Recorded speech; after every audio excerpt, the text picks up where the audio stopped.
നമസ്തേ, എല്ലാ പ്രേക്ഷകർക്കും പുത്തൻ പുലരിയിലേക്ക് സ്വാഗതം. നിറയെ വാർത്തകളുള്ള ദിവസമാണ്. എന്തായാലും വാർത്തകളിലേക്കൊക്കെ തന്നെ നമുക്ക് വരികയും ചെയ്യാം. കൊല്ലവർഷം 1200 ആണ്ട് മിഥുനമാസം 27 ഉത്രാട നക്ഷത്രം. 2025 ജൂലൈ 11 വെള്ളിയാഴ്ച രാവിലെ 10:30 മുതൽ 12 മണിവരെയാണ് രാഹുകാലം.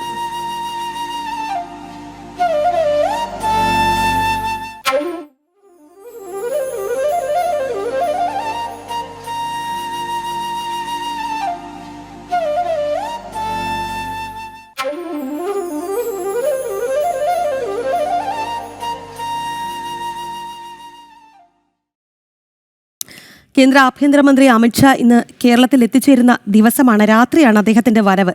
10 മണിയോടുകൂടി തിരുവനന്തപുരത്ത് എത്തിച്ചേരും ആഭ്യന്തരമന്ത്രി. അദ്ദേഹത്തെ BJP പ്രവർത്തകർ സ്വീകരിക്കും. നാളെ BJP സംസ്ഥാന ഓഫീസിന്റെ ഉദ്ഘാടന കർമ്മം നടക്കുന്ന ദിവസമാണ്. കേന്ദ്ര ആഭ്യന്തരമന്ത്രി ഉദ്ഘാടനം നിർവഹിക്കും. വാർഡുതല നേതൃയോഗത്തിലും അദ്ദേഹം പങ്കെടുക്കുന്നുണ്ട്. എന്തായാലും ഈ വാർത്തയുടെ വിശദാംശങ്ങളൊക്കെ അഖിൽ പാലോട്ടുമടം പറയും. അഖിൽ, ഇന്ന് രാത്രിയോടുകൂടി ആഭ്യന്തരമന്ത്രി അമിത്ഷാ എത്തിച്ചേരുന്നുണ്ട്. എങ്ങനെയാണ് അദ്ദേഹത്തിന്റെ യാത്രയുമായി ബന്ധപ്പെട്ടിട്ടുള്ള കാര്യങ്ങളൊക്കെ?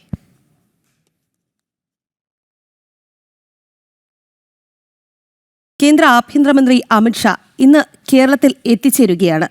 ഇന്ന് രാത്രിയാണ് അദ്ദേഹം തിരുവനന്തപുരത്ത് എത്തുക. ആഭ്യന്തരമന്ത്രിയെ BJP പ്രവർത്തകർ സ്വീകരിക്കും. എന്തായാലും അമിത്ഷായുടെ വരവ് BJP പ്രവർത്തകർക്ക് വലിയ ആത്മവിശ്വാസവും ഒപ്പം ആവേശവും ഒക്കെ നൽകുന്നുണ്ട്. നാളെ BJP സംസ്ഥാന ഓഫീസിന്റെ ഉദ്ഘാടന കർമ്മം നിർവഹിക്കുന്നുണ്ട്. വാർഡുതല നേതൃയോഗത്തിലും അദ്ദേഹം പങ്കെടുക്കുന്നുണ്ട്. അഖിൽ പാലോട്ടുമടമാണ് ഈ വാർത്തയുടെ കൂടുതൽ വിവരങ്ങൾ നൽകുക. അഖിൽ, വിവരം.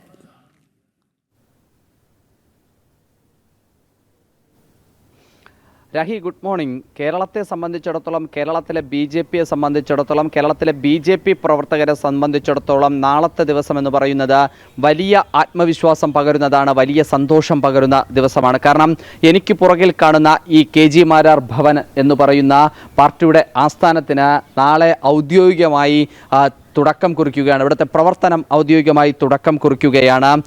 ഏകദേശം കേരളത്തിലെ തന്നെ രാഷ്ട്രീയ പാർട്ടികളിൽ ഏറ്റവും വലിയ അല്ലെങ്കിൽ രാഷ്ട്രീയ പാർട്ടികളുടെ ഏറ്റവും വലിയ സംസ്ഥാന കാര്യാലയമാണ് തിരുവനന്തപുരത്തെ BJPയുടെ സംസ്ഥാന കാര്യാലയം.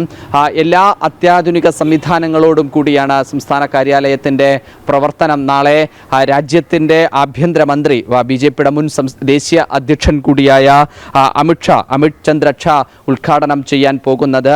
KG മാരാറിൻ്റെ പേരിലാണ് ഈ ഭവനം നാമകരണം ചെയ്യപ്പെട്ടിരിക്കുന്നത്. അതായത് കേരളത്തിലെ BJP 1980 ജനസംഘത്തിൽ നിന്നും BJPയിലേക്ക് എത്തുമ്പോൾ രാജഗോപാലായിരുന്നു ആദ്യത്തെ BJPയുടെ സംസ്ഥാന അധ്യക്ഷൻ. അതിനുശേഷം 1980 മുതൽ 82 വരെയായിരുന്നു രാജഗോപാലിൻ്റെ കാലയളവ്. അതിനുശേഷം 1982 മുതൽ 87 വരെ 5 വർഷക്കാലമാണ് ഈ പാർട്ടിയെ KG മാരാർ നയിച്ചത്. ആദർശം കൊണ്ടും ആത്മവിശ്വാസം കൊണ്ടും വലിയ പ്രത്യയശാസ്ത്ര തത്വങ്ങൾ കൊണ്ടും പാർട്ടിക്ക് കേരളത്തിൽ വലിയ ഒരു അടിത്തറ പാകാൻ KG മാരാരുടെ കാലഘട്ടത്തിൽ തന്നെ BJPക്ക് സാധിച്ചു എന്നതാണ് BJPയെ പ്രത്യയശാസ്ത്രപരമായി കേരളത്തിൽ നെഞ്ചേറ്റി ഒരു കൂട്ടം ആൾക്കാർ ഈ പ്രസ്ഥാനത്തിലേക്ക് വരുന്നത്. 1982-87 കാലഘട്ടം എന്ന് പറയുന്നതൊക്കെ തന്നെ കേരളത്തിൽ സംഘപരിവാർ സംഘടനകൾക്ക് വലിയ രീതിയിൽ മാർക്സിസ്റ്റ് ഇസ്ലാമിക ഭീകരവാദികളിൽ നിന്നൊക്കെ തന്നെ വലിയ അക്രമങ്ങൾ, ഹിന്ദു വേട്ടകളടക്കം നടക്കുന്ന ഒരു കാലഘട്ടത്തിലാണ് കേരളത്തിലെ BJPയെ KG മാരാർ നയിക്കാൻ വരുന്നത്. 2 തവണയാണ് KG മാരാർ ഈ പാർട്ടിയെ നയിക്കുന്നത്. രാജഗോപാലിന് ശേഷം KG മാരാർ എത്തുന്നു. അതിനുശേഷം K രാമൻപിള്ള സംസ്ഥാന അധ്യക്ഷനായി എത്തുന്നു. 87 അദ്ദേഹം സംസ്ഥാന അധ്യക്ഷനായി K രാമൻപിള്ള എത്തുന്നത്. അതിനുശേഷം 92 മുതൽ 95 വരെയുള്ള 2 വർഷക്കാലവും KG മാരാർ സംസ്ഥാന അധ്യക്ഷ പദത്തിലേക്ക് എത്തുന്നു. അതിനുശേഷം KV ശ്രീധരൻ മാസ്റ്റർ എത്തുന്നു. അതിനുശേഷം CK പത്മനാഭൻ എത്തുന്നു. അതിനുശേഷം PK കൃഷ്ണദാസ് എത്തുന്നു. അതിനുശേഷം V മുരളീധരൻ എത്തുന്നു. അതിനുശേഷം ശ്രീധരൻ പിള്ള എത്തുന്നു. അതിനുശേഷം കുമ്മനം രാജശേഖരൻ എത്തുന്നു. അതിനുശേഷം K സുരേന്ദ്രൻ എത്തുന്നു. ഇടയ്ക്ക് വീണ്ടും 2 ടൈം ഒരിക്കൽ കൂടി ശ്രീധരൻ പിള്ള സാർ എത്തുന്നു. അതിനുശേഷം K സുരേന്ദ്രൻ എത്തുന്നു. ഇപ്പോൾ ഏറ്റവും 13ാമത്തെ സംസ്ഥാന അധ്യക്ഷനായിട്ടാണ് രാജീവ് ചന്ദ്രശേഖർ കേരളത്തിലെ BJP നയിക്കുന്നത്. വന്നത്. ആ 13ാമത്തെ സംസ്ഥാന അധ്യക്ഷന്റെ സമയത്താണ് പാർട്ടിക്ക് ഇത്തരത്തിലൊരു സംസ്ഥാന കാര്യാലയം കൂടി നിർമ്മാണമെത്തുന്നത്. കെ സുരേന്ദ്രൻ സംസ്ഥാന അധ്യക്ഷനായിരിക്കുന്ന സമയത്താണ് പാർട്ടിക്ക് ഇത്തരത്തിലൊരു പുതിയ ഓഫീസിന്റെ നിർമ്മാണ പ്രവർത്തനം ആരംഭിക്കുന്നത്. മുഖ്യമന്ത്രിയുടെ ഓഫീസ് അടക്കം വലിയ വിമർശനം കേരളത്തിൽ BJP ഏറ്റുവാങ്ങേണ്ടി വന്നതാണ്. മുഖ്യമന്ത്രിയുടെ ഓഫീസ് അടക്കമാണ് ഈ ഓഫീസിനകത്ത് പ്രവർത്തനം ആരംഭിക്കുന്നത്. നമുക്ക് ആ ഓഫീസിനകത്തേക്ക് പോയാൽ ആദ്യം തന്നെ നമ്മൾ ഈ ഓഫീസിന്റെ അകത്തേക്ക് കയറി ചെല്ലുന്ന സമയത്ത് വിശാലമായ ചില അറ്റകുറ്റപ്പണികൾ, ഏറ്റവും അവസാനത്തെ അറ്റകുറ്റപ്പണികൾ നടക്കുകയാണ് BJPയുടെ സംസ്ഥാന കാര്യാലയത്തിനകത്തേക്ക്. ഇവിടെ ആദ്യം നമ്മൾ ഓഫീസിനകത്തേക്ക് കയറി പോകുമ്പോൾ വലതുവശത്ത് റിസപ്ഷൻ ഉണ്ടാകും. അവിടെ റിസപ്ഷനിലായിരിക്കും വരുന്ന മുഴുവൻ ആൾക്കാരും ഇവിടേക്ക് എത്തുന്നത്. അവിടെ തന്നെ ഈ റിസപ്ഷൻ കൗണ്ടറിൻ്റെ സൈഡിൽ തന്നെ പാർട്ടിയുടെ രണ്ടുപേരുടെ, ഈ പാർട്ടിയെ ഭാരതത്തിൽ വലിയ ആശയത്തോടു കൂടി നയിച്ച ദീനദയാൽ ഉപാധ്യായുടെയും ശ്യാമപ്രസാദ് മുഖർജിയുടെയും 2 ഛായാചിത്രങ്ങൾ, 2 വെങ്കലത്തിലുള്ള 2 പ്രതിമകൾ, രൂപങ്ങൾ ഇവിടെ വച്ചിട്ടുണ്ട്. ഒന്ന് ശ്യാമപ്രസാദ് മുഖർജിയുടെയും മറ്റൊന്ന് ദീനദയാൽ ഉപാധ്യായുടെയുമാണ്. ഈ പാർട്ടിയെ നയിച്ച ആദർശം കൊണ്ട്, ഈ പാർട്ടിയെ നയിച്ച ആത്മവിശ്വാസം കൊണ്ട് ഈ പാർട്ടിയെ നയിച്ച 2 മഹാരഥന്മാരുടെ ആ ഛായാചിത്രങ്ങൾ ഇവിടെ വച്ചിട്ടുണ്ട്. അവിടെ നിന്ന് നമ്മൾ അകത്തേക്ക് പോകുമ്പോൾ ഒരു ഹെൽപ്പ് ഡെസ്ക് ഉണ്ട്. അതായത് രാജീവ് ചന്ദ്രശേഖർ സംസ്ഥാന അധ്യക്ഷനായി എത്തിയതിനു ശേഷം ഏറ്റവും കൂടുതൽ ഈ കേരളത്തിൻ്റെ വികസനത്തെപ്പറ്റി ചർച്ച ചെയ്തതാണ്. അതുകൊണ്ട് തന്നെ ഞങ്ങൾ കൂടെയുണ്ട് എന്ന ഹാഷ്ടാഗോടുകൂടി വികസിത കേരളത്തിന് വേണ്ടിയിട്ടുള്ള BJPയുടെ ഹെൽപ്പ് ഡെസ്കിൻ്റെ ഓഫീസാണ് നമുക്ക് ആദ്യം കാണുക. പിന്നീട് അവിടെ നിന്ന് നമുക്ക് ഉള്ളിലേക്ക് പോകുന്ന സമയത്ത് ഈ KG മാരാറുടെ പ്രതിമ, ഇവിടെയാണ് KG മാരാറുടെ പ്രതിമ നിർമ്മിച്ചിട്ടുള്ളത്. ഇതാണ് നാളെ അമിത്ഷാ ഈ കേരളത്തിലെ പാർട്ടി പ്രവർത്തകർക്ക്, ലക്ഷക്കണക്കിന് വരുന്ന പാർട്ടി പ്രവർത്തകർക്ക് ആത്മവിശ്വാസമായിരുന്ന, ആദർശമായിരുന്ന, പ്രത്യയശാസ്ത്രത്തിൻ്റെ വഴികാട്ടിയായിരുന്ന, ആദർശ ദീപമായിരുന്ന KG മാരാറുടെ ഈ വെങ്കല പ്രതിമയായിരിക്കും നാളെ അദ്ദേഹം നാളെ ഈ വെങ്കല പ്രതിമ അനാച്ഛാദനം ചെയ്തുകൊണ്ടായിരിക്കും നാളെ ഈ അമിത്ഷാ ഈ പാർട്ടി ഓഫീസ് പ്രവർത്തകർക്കായി തുറന്നു കൊടുക്കുക. ഇത് പാർട്ടി പ്രവർത്തകർക്ക് വേണ്ടിയിട്ടുള്ള അഭയകേന്ദ്രമായിരിക്കുമെന്ന് കഴിഞ്ഞ തവണ, അതായത് മോദി ആദ്യം അധികാരത്തിലെത്തുന്ന സമയത്ത് തന്നെ പാർട്ടി പ്രവർത്തകരോട് പറഞ്ഞത്, ഈ പാർട്ടി ഓഫീസുകളുമൊക്കെ തന്നെ പാർട്ടിയുടെ സർവ്വസന്നാഹങ്ങളുമെല്ലാം തന്നെ സാധാരണ പ്രവർത്തകർക്കുള്ള അഭയകേന്ദ്രമായി മാറണമെന്നുള്ള ഒരു നിർദ്ദേശം തന്നെയായിരുന്നു ആദ്യഘട്ടം മുതൽ നൽകിയത്. നേരത്തെ രാഹി സൂചിപ്പിച്ചതുപോലെ ഇന്ന് രാത്രി 10 മണിയോടുകൂടിയാണ് പ്രത്യേക വിമാനത്തിൽ അദ്ദേഹം തിരുവനന്തപുരത്തേക്ക് എത്തുക. തിരുവനന്തപുരത്ത് എത്തിയതിനു ശേഷം അദ്ദേഹം പാർട്ടി പ്രവർത്തകരെ അഭിസംബോധന ചെയ്യാൻ ആയി നാളെ, അതായത് പാർട്ടി പ്രവർത്തകരെ 10 മണിക്ക് തിരുവനന്തപുരം വിമാനത്താവളത്തിൽ എത്തുന്ന അദ്ദേഹത്തെ വലിയ സ്വീകരണത്തോടു കൂടിയായിരിക്കും അദ്ദേഹത്തെ തിരുവനന്തപുരം പാർട്ടി കാര്യാലയത്തിലേക്ക് കൊണ്ടുവരിക. അവിടെ നാളെ രാവിലെ ഏകദേശം 11 മണിക്കാണ് ഈ പാർട്ടി ഓഫീസിൻ്റെ മറ്റു പൂജാകർമ്മങ്ങളും ഭദ്രദീപം തെളിയിക്കലും എല്ലാം തന്നെ കഴിഞ്ഞ ദിവസങ്ങളിൽ നടന്നതാണ്. അതിനുശേഷം ഔദ്യോഗികമായിട്ടുള്ള ഒരു ഉദ്ഘാടന കർമ്മമാണ് ഇപ്പോൾ നടക്കാൻ പോകുന്നത്.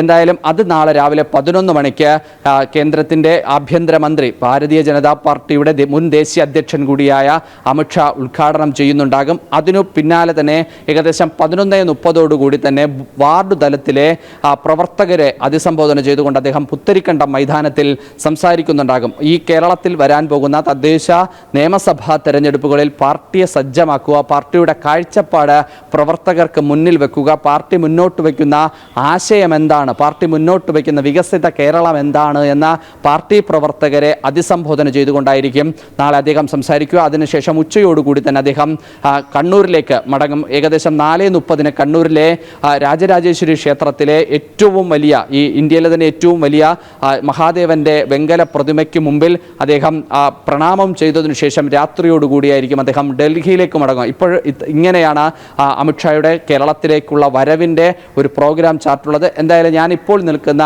BJPയുടെ സംസ്ഥാന കാര്യാലയം, ഭാരതീയ ജനതാ പാർട്ടിയുടെ സംസ്ഥാന അധ്യക്ഷന്മാരിൽ യശസ്വീര്യനായ KG മാരാറിൻ്റെ നാമധേയത്തിലുള്ള പാർട്ടി പ്രവർത്തകരുടെ അഭയകേന്ദ്രമായ ഈ KG മാരാർ ഭവൻ നാളെ കേരളത്തിൻ്റെ പ്രവർത്തകർക്കു വേണ്ടി, കേരളത്തിലെ സാധാരണ ജനങ്ങൾക്ക് വേണ്ടി കേന്ദ്ര ആഭ്യന്തരമന്ത്രി അമിത്ഷാ തുറന്നു കൊടുക്കുന്നുണ്ടാകും. ഇതിൽ ഭദ്രദീപം തെളിയിക്കുന്നുണ്ടാകും. രാഹി, അഖിൽ പറഞ്ഞത് തന്നെയാണ് വീണ്ടും ചൂണ്ടിക്കാണിക്കാനുള്ളത്.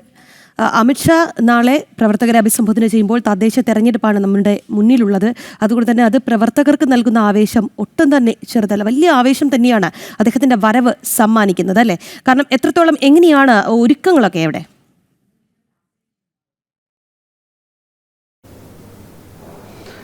കെ ജി മാരാർ ഭവന്റെ ഉദ്ഘാടന കർമ്മത്തിലേക്ക് വേണ്ടിയിട്ടുള്ള ഏറ്റവും അവസാനഘട്ട ഒരുക്കുപണികളൊക്കെ തന്നെ ഈ സംസ്ഥാന കാര്യാലയത്തിൽ നടക്കുന്നുണ്ട്, അദ്ദേഹത്തെ സ്വീകരിക്കുന്നതിലേക്ക് വേണ്ടി.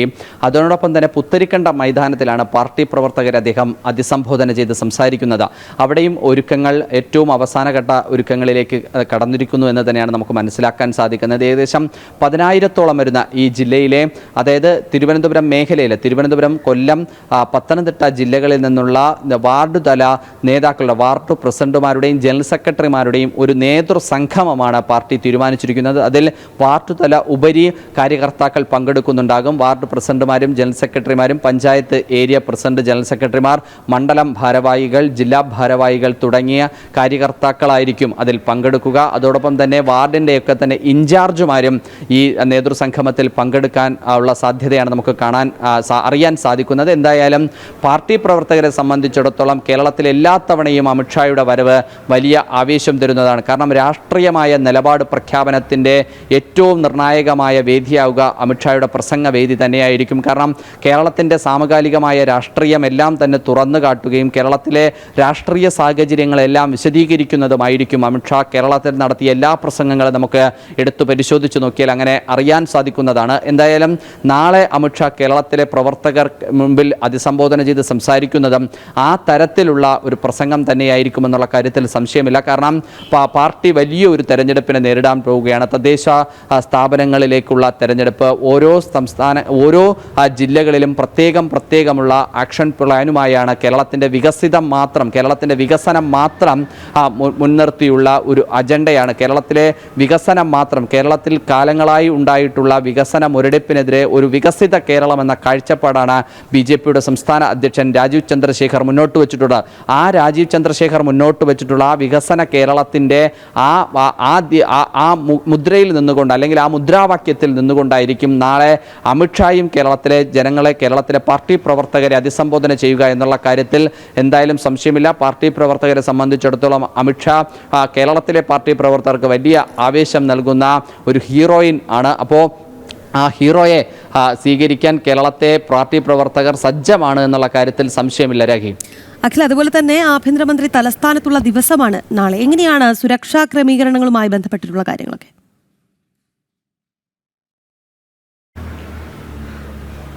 രാഹി, ആഭ്യന്തരമന്ത്രിയുടെ സുരക്ഷാ ക്രമീകരണങ്ങൾ വിലയിരുത്തി വരികയാണ്. ഇന്നലെ മുതൽ തന്നെ SPG അടക്കമുള്ള കേന്ദ്രസേനകൾ അവിടെ സംസ്ഥാനത്തെ സുരക്ഷാ ക്രമീകരണങ്ങളുടെ നിയന്ത്രണം ഏറ്റെടുത്തിട്ടുണ്ട്. അദ്ദേഹം പ്രത്യേക വിമാനത്തിലാണ് തിരുവനന്തപുരം വിമാനത്താവളത്തിലേക്ക് എത്തുക. അവിടെ നിന്നും അദ്ദേഹം ഇവിടെ തിരുവനന്തപുരത്തിലുള്ള ഒരു സ്വകാര്യ ഹോട്ടലിലായിരിക്കും അദ്ദേഹം താമസിക്കുക. അതിനുശേഷമായിരിക്കും അദ്ദേഹം അവിടുന്ന് കാറ് മാർഗമാണ് ഈ BJPയുടെ സംസ്ഥാന കാര്യാലയത്തിലേക്ക് എത്തുക. ഈ സംസ്ഥാന കാര്യാലയത്തിൻ്റെ ഉദ്ഘാടനത്തിന് ശേഷമാണ് അദ്ദേഹം റോഡ് മാർഗം തന്നെയാണ് ഈ അരിസ്റ്റോ ജംഗ്ഷനിലെ മാരാർജി ഭവനിൽ നിന്നും പുത്തരിക്കണ്ടം മൈതാനത്തേക്ക് പോവുക. അതുകൊണ്ട് തന്നെ റോഡുകളിലും അതുപോലെ തന്നെ മറ്റു അദ്ദേഹം യാത്ര ചെയ്യുന്ന വഴികളിലുമെല്ലാം തന്നെ കനത്ത സുരക്ഷാ ക്രമീകരണങ്ങൾ ഏർപ്പെടുത്തിയിട്ടുണ്ട് എന്ന് തന്നെയാണ് നമുക്ക് മനസ്സിലാക്കാൻ സാധിക്കുന്നത്.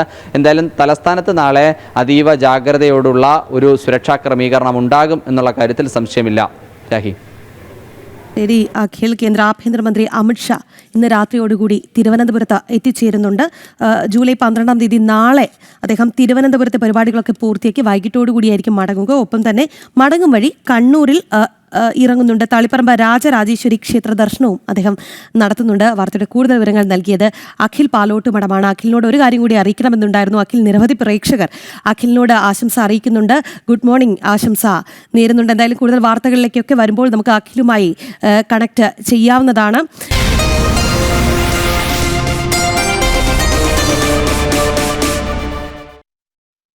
ഇനി പോകുന്നത് കോഴിക്കോടേക്കാണ്. കോഴിക്കോട് മെഡിക്കൽ കോളേജിലെ PMSSY കെട്ടിട നിർമ്മാണത്തിൽ വിജിലൻസ് അന്വേഷണം വേണമെന്ന് BJP ആവശ്യപ്പെടുന്നുണ്ട്. കെട്ടിട നിർമ്മാണത്തിൽ ഗുരുതരമായ പിഴവുണ്ട് എന്നാണ് PWD ഇലക്ട്രിക് വിഭാഗത്തിന്റെ റിപ്പോർട്ട് തന്നെ. BJPയുടെ ആരോപണം ശരിവെക്കുന്നതാണ് എന്ന വാദം കൂടി ഉയരുന്നുണ്ട്. അന്വേഷണം നടത്തി കുറ്റക്കാർക്കെതിരെ നടപടി സ്വീകരിച്ചില്ലെങ്കിൽ പ്രതിഷേധം ശക്തമാക്കാനാണ് BJP തീരുമാനിച്ചിരിക്കുന്നത്. കോഴിക്കോട് നിന്ന് ദിസ്ന സുരേഷാണ് വിശദാംശങ്ങളുമായി ചേരുന്നത്. ദിസ്ന, പറയൂ.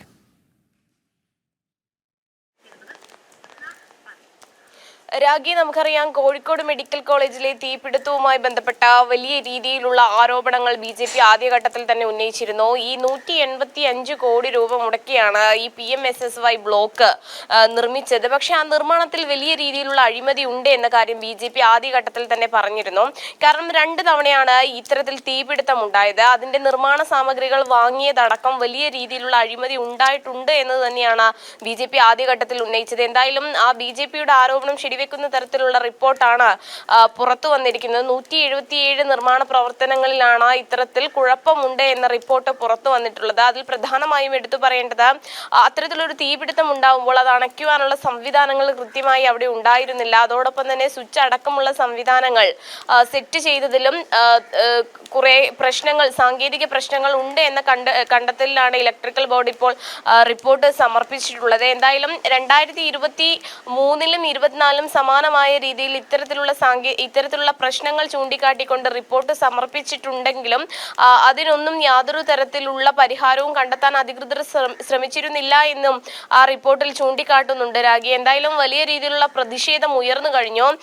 തീപിടുത്തം ഉണ്ടായിട്ട് 3 മാസം പിന്നിട്ടും യാതൊരു തരത്തിലും ഇത് ശരിയാക്കി പ്രവർത്തിക്കുക, അതായത് PMSSY ബ്ലോക്കുകൾ കൃത്യമായി ശരിയാക്കി പ്രവർത്തിക്കുവാൻ ഇതുവരെ അധികൃതർക്ക് കഴിഞ്ഞിട്ടില്ല എന്ന് തന്നെയാണ് നമുക്ക് എടുത്തു പറയേണ്ടത്. കോഴിക്കോട് മെഡിക്കൽ കോളേജിനെ സംബന്ധിച്ച് സാധാരണക്കാരായ നിരവധി രോഗികൾ ഏറ്റവും കൂടുതൽ ആശ്രയിക്കുന്ന ഒരു ആശുപത്രിയാണ്. അവിടെയാണ് ഇത്തരത്തിലൊരു തീപിടുത്തം ഉണ്ടാകുന്നത്. സാധാരണക്കാരായ രോഗികളൊക്കെ തന്നെയും ഇറങ്ങി ഓടുന്ന ഒരു കാഴ്ചയും നമ്മൾ ആ തീപിടുത്ത സമയത്ത് കണ്ടിരുന്നു. എന്തായാലും ഇത് സംബന്ധിച്ച് വിജിലൻസ് അന്വേഷണം വേണമെന്നൊരു ആവശ്യം തന്നെയാണ് BJP മുന്നോട്ട് വയ്ക്കുന്നത്. കെട്ടിട നിർമ്മാണത്തിലെ അഴിമതി കൃത്യമായി മനസ്സിലാക്കുന്ന തരത്തിലുള്ള ഒരു അന്വേഷണം നിലവിൽ വരണം എന്നൊരു ആവശ്യമാണ് BJP ഇപ്പോൾ ഉന്നയിച്ചിരിക്കുന്നത്. എന്തായാലും വലിയ രീതിയിലുള്ള പ്രതിഷേധ പരിപാടികൾക്ക് തുടക്കം കുറിക്കുമെന്ന് തന്നെയാണ് BJPയുടെ നേതൃത്വത്തിൽ നമുക്ക് അറിയാൻ സാധിച്ചിട്ടുള്ളത്. രാഗി, ദിസ്ന, അതുപോലെ തന്നെ ഈ കെട്ടിട നിർമ്മാണത്തിലൊക്കെ ഗുരുതരമായ പിഴവുണ്ട് എന്ന് PWD ഇലക്ട്രിക് വിഭാഗത്തിന്റെ റിപ്പോർട്ട് തന്നെ ഉണ്ടായിരുന്നു.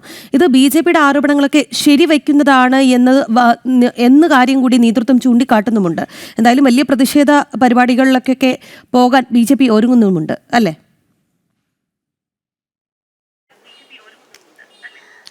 തീർച്ചയായും രാഗി, 2 തവണയാണ് ഇത്തരത്തിൽ PMSSY ബ്ലോക്കിൽ തീപിടുത്തം ഉണ്ടാകുന്നത്.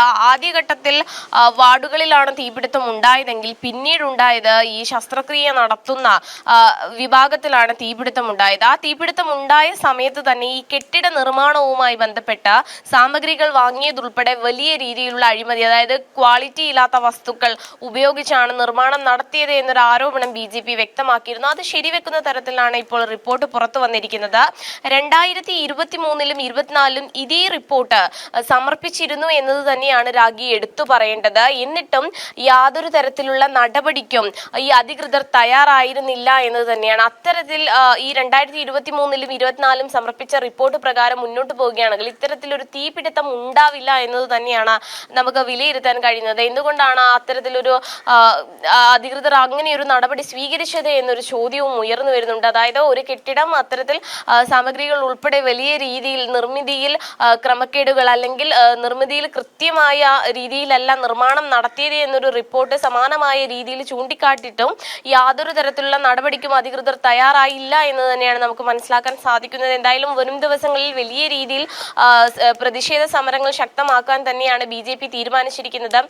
എടുത്തു പറയേണ്ടത് 185 കോടി രൂപ PMSSY ബ്ലോക്കിന് വേണ്ടി കേന്ദ്രം നൽകി എന്നത് തന്നെയാണ്. എന്നിട്ട് പോലും യാതൊരു തരത്തിലും സാധാരണക്കാരായ ജനങ്ങൾക്ക് അവരുടെ അവകാശങ്ങൾ അല്ലെങ്കിൽ അവരുടെ ആവശ്യങ്ങൾ അറിഞ്ഞ അത്രയും രൂപ നൽകിയിട്ടും അത് സാധാരണക്കാരായ ജനങ്ങളിൽ എത്തിക്കുവാൻ ഇവിടുത്തെ സർക്കാരിനോ അത് മാത്രമല്ല ഭരണാധികാരികൾക്കോ സാധിക്കുന്നില്ല എന്നത് തന്നെയാണ് ഈ സംഭവവുമായി ബന്ധപ്പെട്ട് നമുക്ക് എടുത്തു പറയാൻ കഴിയുന്നത്. രാഗി, ശരി. ദസ്ന, കോഴിക്കോട് മെഡിക്കൽ കോളേജിലെ PMSSY കെട്ടിട നിർമ്മാണത്തിൽ വിജിലൻസ് അന്വേഷണം വേണമെന്ന് ആവശ്യം മുന്നോട്ട് വയ്ക്കുകയാണ് BJP. കെട്ടിട നിർമ്മാണത്തിൽ ഗുരുതരമായ പിഴവുണ്ട് എന്ന് PWD ഇലക്ട്രിക് വിഭാഗത്തിന്റെ റിപ്പോർട്ട് തന്നെയുണ്ട്. BJPയുടെ ആരോപണങ്ങളൊക്കെ ശരിവെക്കുന്നതാണ് ഈ റിപ്പോർട്ട് എന്ന കാര്യം തന്നെയാണ് ചൂണ്ടിക്കാട്ടുന്നത്. എന്തായാലും കുറ്റക്കാർക്കെതിരെ നടപടി വേണം. ആ നടപടി ഉണ്ടായില്ല എങ്കിൽ ശക്തമായ പ്രതിഷേധമാണ് BJP ഇനി മുന്നോട്ട് വയ്ക്കാൻ പോകുന്നത്. കോഴിക്കോട് നിന്ന് ദിസ്ന സുരേഷാണ് വാർത്തയുടെ വിവരങ്ങൾ നൽകിയത്. ഇനി മനസ്സിന് രാവിലെ തന്നെ കുളിർമ നൽകുന്ന ഒരു വാർത്തയാണ്. 76-ാം വയസ്സിൽ മോഹിനിയാട്ടം പഠിച്ച് അരങ്ങേറിയ ഒരാളെ പരിചയപ്പെടാം. പാലക്കാട് അകത്തേത്തറ സ്വദേശി വിജയലക്ഷ്മി അമ്മ 76-ാം വയസ്സിൽ മോഹിനിയാട്ടം പഠിച്ച് അരങ്ങേറി വേദികൾ കീഴടക്കുകയാണ് ഈ അമ്മ. വാർദ്ധക്യത്തിൽ മനസ്സിനും ശരീരത്തിനും ഒരുപോലെ ഊർജം പകരുന്നതാണ് ഈ കലാപഠനം. എന്തായാലും ഈ അമ്മയെ നമുക്കിനി പരിചയപ്പെടാം.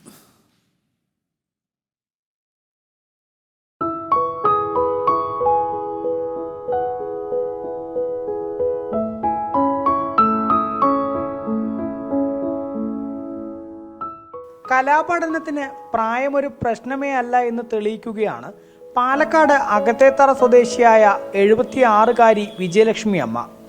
ഗുരുവായൂർ അമ്പലനടയിൽ വാർദ്ധക്യകാലത്ത് മോഹിനിയാട്ടം പഠിച്ച് അരങ്ങേറിയത് വിജയലക്ഷ്മി അമ്മയുടെ സ്വപ്ന സാക്ഷാത്കാരം കൂടിയായിരുന്നു.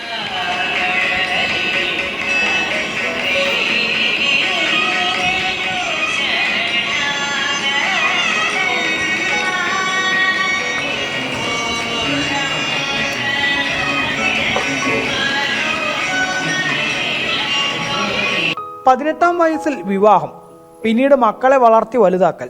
2 വർഷം മുമ്പ് റിട്ടയർഡ് റെയിൽവേ ഉദ്യോഗസ്ഥനായിരുന്ന ഭർത്താവ് കേശവൻ നായരുടെ മരണം. വീട്ടിലെ ഏകാന്തതയിൽ നിന്ന് മുക്തി നേടാനാണ് വിജയലക്ഷ്മി അമ്മ കുഞ്ഞിലെ തൻ്റെ നടക്കാതെ പോയ സ്വപ്നം പൊടിതട്ടിയെടുത്തത്.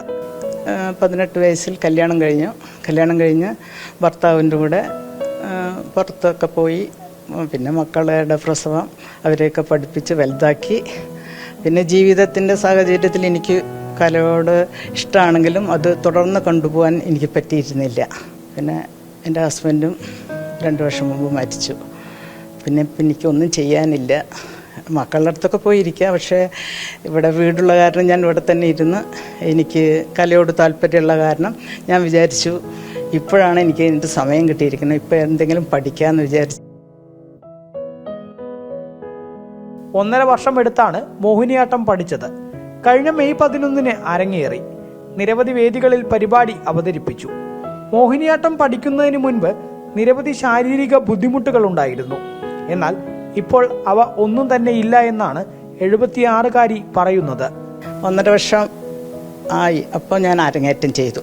മെയ് 11-ന് ഗുരുവായൂർ വെച്ചിട്ടായിരുന്നു അരങ്ങേറ്റം. നന്നായിട്ട് പെർഫോം ചെയ്യാൻ പറ്റി. 2 ഡാൻസും. എനിക്ക് ശാരീരിക ബുദ്ധിമുട്ടുകൾ നല്ലോണം ഉണ്ടായിരുന്നു. കാലിലൊരു ഡിഫോമിറ്റി ആയിരുന്നു, അത് ഓപ്പറേറ്റ് ചെയ്താണ്. കാലുവേദന ഉണ്ടായിരുന്നു, മുട്ടുവേദന ഉണ്ടായിരുന്നു, ഷോൾഡർ പെയിനും ഉണ്ടായിരുന്നു.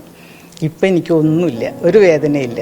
16-ാം വയസ്സിൽ നടക്കാതെ പോയ സ്വപ്നം 76-ാം വയസ്സിൽ സാക്ഷാത്കരിച്ചുകൊണ്ട് പ്രായം അത് വെറും നമ്പർ മാത്രമാണെന്നാണ് വിജയലക്ഷ്മി അമ്മ തെളിയിക്കുന്നത്. വാർദ്ധക്യം കേവലം വീടിനുള്ളിൽ ചടഞ്ഞുകൂടിയിരിക്കാൻ മാത്രമുള്ള കാലമല്ല, മറിച്ച് ജീവിതത്തിലെ സ്വപ്നങ്ങൾ സാക്ഷാത്കരിക്കാൻ കൂടിയുള്ള സമയമാണെന്ന് തെളിയിക്കുകയാണ് വിജയലക്ഷ്മി അമ്മ. PR മനൂപിനൊപ്പം അരുൺ ആലത്തൂർ, ജനം, പാലക്കാട്. വാർദ്ധക്യമെന്ന വാക്ക് ഈ അമ്മയ്ക്ക് ഒരിക്കലും ചേരില്ല എന്ന് കൂടി പറയുന്നുണ്ട്. അപ്പം അരുൺ ആലത്തൂരിന് ഇതുപോലത്തെ നല്ല വാർത്തകൾ പ്രേക്ഷകരിലേക്ക് എത്തിക്കാൻ സാധിക്കട്ടെ. ഒപ്പം തന്നെ പഠനത്തിന് പ്രായമൊരു തടസ്സമല്ല എന്ന് വിജയലക്ഷ്മി അമ്മ ഓർമ്മിപ്പിക്കുന്നുമുണ്ട്. എന്നാലും മറ്റൊരു വാർത്തയിലേക്ക് പോകാം. പതിറ്റാണ്ടുകൾ പഴക്കമുള്ള കോഴിക്കോട് ചങ്ങരോത്ത് വില്ലേജ് ഓഫീസ് കെട്ടിടം അപകടാവസ്ഥയിൽ. ഓഫീസിനകത്തെ കോൺക്രീറ്റ് പാളികൾ അടക്കം ഇളകി വീഴാറായിട്ടും കെട്ടിടത്തിൽ നിന്ന് വില്ലേജ് ഓഫീസിന്റെ പ്രവർത്തനം മാറ്റാൻ അധികൃതർ തയ്യാറാകുന്നില്ല. വില്ലേജ് ഓഫീസിലെത്തുന്ന സാധാരണക്കാരുടെ ജീവന് പോലും ഭീഷണിയാണ് ഈ പഴയ കെട്ടിടം. പതിറ്റാണ്ടുകൾ പഴക്കമുണ്ട് ചങ്ങരോത്ത് വില്ലേജ് ഓഫീസ് കെട്ടിടത്തിന്. കെട്ടിടത്തിന്റെ പല ഭാഗത്തെയും കോൺക്രീറ്റ് പാളികൾ ഇളകി മാറിയ നിലയിലാണ്. പലതും ഏത് നിമിഷവും നിലംപതിക്കും. വില്ലേജ് ഓഫീസിലെത്തുന്നവരും ജീവനക്കാരും ഒരുപോലെ ആശങ്കയിലാണ്. കെട്ടിടമെല്ലാം പൊട്ടിപ്പൊളിഞ്ഞ് ഉള്ളിൽ ഇവിടെ വരുന്ന ആളുകൾക്ക് നിൽക്കാൻ പോലും സാധിക്കാത്തൊരു അവസ്ഥയിലാണുള്ളത്. അത് ഏതൊരു ആൾക്കും ഇവിടെ വന്നു നോക്കിയാൽ കാണുന്നതാണ്. അതിലുപരി എന്താണെന്ന് വെച്ചാൽ ഈ വില്ലേജ് ഓഫീസിൻ്റെ ചുറ്റുപാടുമുള്ള മരങ്ങൾ വളരെ കാലപ്പഴക്കമുള്ള മരങ്ങളാണ്. ഏത് സമയത്തും ഏത് കാറ്റിനും മഴയത്തും ഈ ബിൽഡിങ്ങിൻ്റെ മുകളിലേക്ക് മറിഞ്ഞു വീഴാനുള്ള സാധ്യതയുണ്ട്. കെട്ടിടത്തിനകത്തെ ചോർച്ച കാരണം ഫയലുകൾ പലതും നനയുന്നുണ്ടെന്ന് വില്ലേജ് ഓഫീസിലെ ജീവനക്കാരും പറയുന്നു. 5-ലധികം വരുന്ന വില്ലേജ് ഓഫീസിലെ ജീവനക്കാർ ജീവൻ പണയം വെച്ചാണ് ഓരോ നിമിഷവും ഇവിടെ ജോലി ചെയ്യുന്നത്. 16 സെന്റ് സ്ഥലത്താണ് വില്ലേജ് ഓഫീസ് കെട്ടിടം പ്രവർത്തിക്കുന്നത്. ഈ കെട്ടിടത്തിനു ചുറ്റും ഏത് നിമിഷവും നിലംപതിക്കാറായ നിലയിൽ കൂറ്റൻ മരങ്ങളുണ്ടെന്നതും മറ്റൊരു ആശങ്കയാണ്. ഏത് നിമിഷവും നിലംപതിക്കാറായ കെട്ടിടത്തിൽ നിന്ന് വില്ലേജ് ഓഫീസിന്റെ പ്രവർത്തനം മറ്റൊരു കെട്ടിടത്തിലേക്ക് ഉടൻ മാറ്റിയില്ലെങ്കിൽ കോട്ടയത്തേതിന് സമാനമായ ദുരന്തം ഇവിടെയും ആവർത്തിക്കപ്പെടുമെന്ന ആശങ്കയിലാണ് ഒരുപറ്റം ജനങ്ങൾ. ജനം, കോഴിക്കോട്. കീം റാങ്ക് പട്ടികയിലെ സർക്കാർ നടപടിയിൽ വലഞ്ഞത് മുഴുവൻ വിദ്യാർത്ഥികളാണ്. പരീക്ഷയ്ക്ക് ശേഷം പ്രോസ്പെക്ടസിലെ മാർക്ക് ഏകീകരണം വിദഗ്ധ നിർദ്ദേശം മറികടന്നായിരുന്നു. തിടുക്കത്തിൽ മാർക്ക് ഏകീകരണം നടത്തിയതിലും വിമർശനം ഉയരുന്നുമുണ്ട്. ഇതോടുകൂടി പഠിച്ച് പരീക്ഷ എഴുതിയ വിദ്യാർത്ഥികളുടെ ഭാവിയാണ് തുലാസിലാകുന്നത്. എന്തായാലും ആ ഒരു തെറ്റിൽ നിന്ന് സർക്കാരിന് ഒരിക്കലും ഒഴിഞ്ഞു മാറാനും സാധിക്കില്ല. ഒപ്പം തന്നെ കീം മാർക്ക് ഏകീകരണത്തിൽ സർക്കാർ വാദവും പൊളിയുന്നുണ്ട്. പുതിയ മാർക്ക് ഏകീകരണ ഫോർമുല ഇത്തവണ നടപ്പാക്കാനാകില്ല എന്നായിരുന്നു വിദഗ്ധ സമിതിയുടെയൊക്കെ ശുപാർശ. ആഴത്തിലുള്ള പഠനം മാർക്ക് ഏകീകരണ ഫോർമുല പരിഷ്കരണത്തിന് ആവശ്യമാണ് എന്നും വിശദമായ പഠനം പൂർത്തിയാകുന്നതുവരെ നിലവിലെ ഫോർമുല തുടരുന്നതാണ് ഉചിതമെന്നായിരുന്നു വിദഗ്ധ സമിതിയുടെയൊക്കെ റിപ്പോർട്ട്. എന്തായാലും കൂടുതൽ വിവരങ്ങൾ നൽകാനായി ശാലിനിയുണ്ട്. ശാലിനി, സർക്കാരിന്റെ തുഗ്ലക് പരിഷ്കാരമായിരുന്നു. ആ തുഗ്ലക് പരിഷ്കരണത്തിൽ വലഞ്ഞതൊക്കെ സ്റ്റേറ്റ് സിലബസ് വിദ്യാർത്ഥികളുമാണ്. വിദ്യാർത്ഥികളുടെ മാനസിക സാഹചര്യം പോലും നോക്കാതെയുള്ള നടപടിയായിരുന്നു സർക്കാരിൻ്റേത്. എങ്ങനെയാണ് വിവരങ്ങൾ?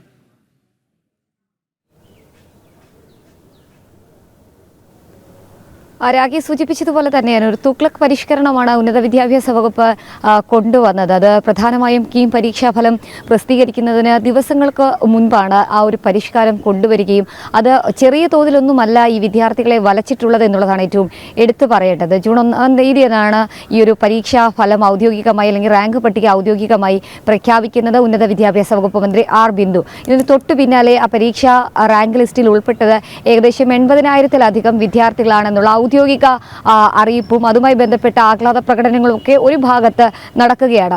മറുഭാഗത്ത് ഈ വിഷയം പിന്നീട് കോടതി കയറി ഹൈക്കോടതിയിലടക്കം കനത്ത തിരിച്ചടി നേരിടേണ്ടി വന്നു. ആ റാങ്ക് ലിസ്റ്റ് പിന്നീട് ഹൈക്കോടതി റദ്ദാക്കുന്ന പശ്ചാത്തലമുണ്ടായി. പിന്നീട് ഇതുമായി ബന്ധപ്പെട്ട് അപ്പീൽ പോയ സാഹചര്യം ഉന്നത വിദ്യാഭ്യാസ വകുപ്പ് സ്വീകരിച്ചു. ക്യാബിനറ്റിലടക്കം ഇത് വിശദമായി ചർച്ച ചെയ്തു.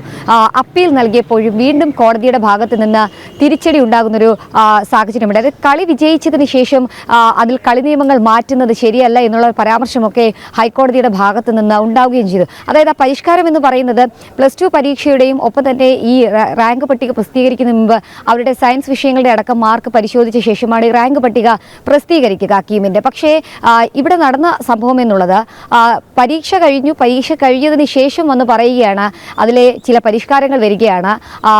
1:1:1 എന്ന മാത്സിനും കെമിസ്ട്രിക്കും ഫിസിക്സിനും 1:1:1 എന്നുള്ള ആ ഒരു റാങ്കിൻ്റെ അല്ലെങ്കിൽ ആ ഒരു അനുപാതം മാറിക്കൊണ്ട് 5:3:2 എന്നുള്ള ആ ഒരു അനുപാതത്തിലേക്ക് വരികയാണ് എന്നുള്ളത്. അതായത് മാത്സിന് 5, ഒപ്പം തന്നെ ഫിസിക്സിന് 3, കെമിസ്ട്രിക്ക് 2 എന്നുള്ള ലെവലിലേക്ക് മാറ്റുകയാണെന്നുള്ളൊരു പരിഷ്കരണം സർക്കാർ കൊണ്ടുവരികയാണ്. ഇതോടെയാണ് സർക്കാർ സിലബസിലടക്കമുള്ള വിദ്യാർത്ഥികൾ വലഞ്ഞത്. നമ്മൾ ഇന്നലെ ഈ രണ്ടാമത്തെ റാങ്ക് ലിസ്റ്റും ഇന്നലെ സർക്കാർ പ്രസിദ്ധീകരിക്കുന്ന ഒരു സാഹചര്യം ഉണ്ടായിരുന്നു. ഹൈക്കോടതി നടക്കം 2ാം തവണയും തിരിച്ചടി ഉണ്ടായ സാഹചര്യത്തിലാണ് പഴയ രീതിയിൽ ഈ റാങ്ക് പട്ടിക പ്രസിദ്ധീകരിക്കാമെന്നുള്ള തീരുമാനത്തിൽ സർക്കാർ എത്തിയത്. അതിൻ്റെ അടിസ്ഥാനത്തിൽ ഇന്നലെ റാങ്ക് പട്ടിക രാത്രിയോടുകൂടി പ്രസിദ്ധീകരിക്കുകയും ചെയ്തു. ഏകദേശം 76,000 പേരാണ് ആ റാങ്ക് ലിസ്റ്റിൽ ഇടം പിടിച്ചിട്ടുള്ളത്. അതിൽ ഏറ്റവും എടുത്തു പറയേണ്ടത് ആദ്യ 100 പേരുടെ ലിസ്റ്റിൽ 21 പേർ മാത്രമാണ് സ്റ്റേറ്റ് സിലബസിൽ നിന്ന് പഠിച്ചിട്ടുള്ളത്. അതായത് ആദ്യ റാങ്ക് ലിസ്റ്റിൽ 43 സ്റ്റേറ്റ് വിദ്യാർത്ഥികൾ ഉണ്ടായിരുന്നിടത്താണ് 21ലേക്ക് ആ വിദ്യാർത്ഥികളുടെ എണ്ണം കുറഞ്ഞത്. 1ാം റാങ്കുകാരൻ മാറുന്നു, പകരം 5ാം സ്ഥാനത്ത് കിടന്ന റാങ്കുകാരൻ 1ാം റാങ്കിലേക്ക് പുതുക്കിയ റാങ്ക് ലിസ്റ്റിൽ എത്തുന്നു. അങ്ങനെ വിദ്യാർത്ഥികളുടെ മാനസിക നിലയടക്കം തകിടം മറിക്കുന്ന രീതിയിലുള്ള നടപടി സർക്കാരിന്റെ ഭാഗത്തു നിന്നുണ്ടാവുകയാണ്. ആർക്ക് വേണ്ടിയാണ് ഈ പരിഷ്കരണം ഇത്തരത്തിൽ തിടുക്കത്തിൽ നടത്തിയതെന്നൊരു ചോദ്യം കൂടി ഈ ഘട്ടത്തിൽ ഉയരുന്നുണ്ട്. പ്രത്യേകിച്ച് പരിഷ്കാരങ്ങൾ കൊണ്ടുവരാം, ഉന്നത വിദ്യാഭ്യാസ മേഖലയാണ്, പ്രത്യേകിച്ച് ചെറിയ വിദ്യാർത്ഥികളാണ്. അപ്പോൾ പരിഷ്കരണങ്ങൾ കൊണ്ടുവരുമ്പോൾ അത് മുന്നറിയിപ്പോടുകൂടി അല്ലെങ്കിൽ അതിൻ്റെ ചിട്ടവട്ടങ്ങളോടുകൂടി കൃത്യമായി നടപ്പിലാക്കേണ്ടതാണ്. പക്ഷേ ഇവിടെ ആ നടപടികളൊന്നും സ്വീകരിച്ചില്ല എന്നുള്ളതാണ് നമുക്ക് മനസ്സിലാക്കാൻ സാധിക്കുന്നത്. അത് മാത്രമല്ല ഇതിൻ്റെ വിദഗ്ധ സമിതി അടക്കം നിർദ്ദേശിച്ചതാണ് അടിയന്തരമായി അല്ലെങ്കിൽ വലിയ രീതിയിലുള്ളൊരു പെട്ടെന്നൊരു ഇടപെടൽ നടത്തി തീരുമാനത്തിലേക്ക് പോകേണ്ട. അതിൻ്റെ അത് റാങ്ക് ലിസ്റ്റ് പട്ടിക പ്രസിദ്ധീകരിക്കുകയാണെങ്കിൽ ഏതെങ്കിലും തരത്തിലുള്ള വിമർശനം ഉണ്ടാകുമ്പോൾ അല്ലെങ്കിൽ അതുമായി ബന്ധപ്പെട്ട് കൃത്യമായൊരു പഠനം നടത്തിയ ശേഷം മാത്രം ആ ഒരു തീരുമാനം മതി എന്നുള്ളതായിരുന്നു സ്റ്റാൻഡർഡൈസേഷൻ റിവ്യൂ കമ്മിറ്റി അടക്കം സർക്കാരിന് ശുപാർശ നൽകിയത്. ആ ശുപാർശ അടക്കം ലംഘിച്ചുകൊണ്ടാണ് സർക്കാർ ഇത്തരത്തിലൊരു കടുംപിടുത്തം പിടിച്ചതും വിദ്യാർത്ഥികളെ ഇത്തരത്തിൽ പെരുവഴിയിലാക്കുകയും ചെയ്തു. ഒരു പക്ഷേ നീറ്റിൻ്റെ പരീക്ഷാ ഫലം വന്നു, വിദ്യാർത്ഥികളടക്കം പലയിടത്ത് അഡ്മിഷൻ നേടി അവരുടെ ക്ലാസ് അടക്കമുള്ള കാര്യങ്ങളും നടപടികളൊക്കെ പുറമെ ഒരു ഭാഗത്ത് ആരംഭിച്ചിരിക്കുമ്പോഴാണ് മറുഭാഗത്ത് കീമിൻ്റെ റാങ്ക് ലിസ്റ്റ് എല്ലാ തവണയും വരുന്നതിനേക്കാളും വളരെ താമസിച്ച് വരിക. ആ വളരെ താമസിച്ച് വരുമ്പോഴും അതിൽ വലിയ രീതിയിലുള്ള ആശയക്കുഴപ്പങ്ങൾ ഉണ്ടാവുക. ആശയക്കുഴപ്പങ്ങൾ പരിഹരിക്കാൻ അത് കോടതി കയറിയതിനു ശേഷം അത് വലിയ രീതിയിലുള്ള തിരിച്ചടി നേരിടുന്ന ഒരു പശ്ചാത്തലം. അങ്ങനെ വലിയ രീതിയിലുള്ള തർക്കങ്ങളും വിമർശനങ്ങളും ഒക്കെ ഒരു ഭാഗത്ത് ഉയരുകയും ചെയ്യുന്നുണ്ട്. ഇതിൽ ഇനിയിപ്പോൾ ആരാണ് കാഴ്ചക്കാരായിട്ട് ഒരു ഭാഗത്ത് നോക്കി നിൽക്കുന്നു?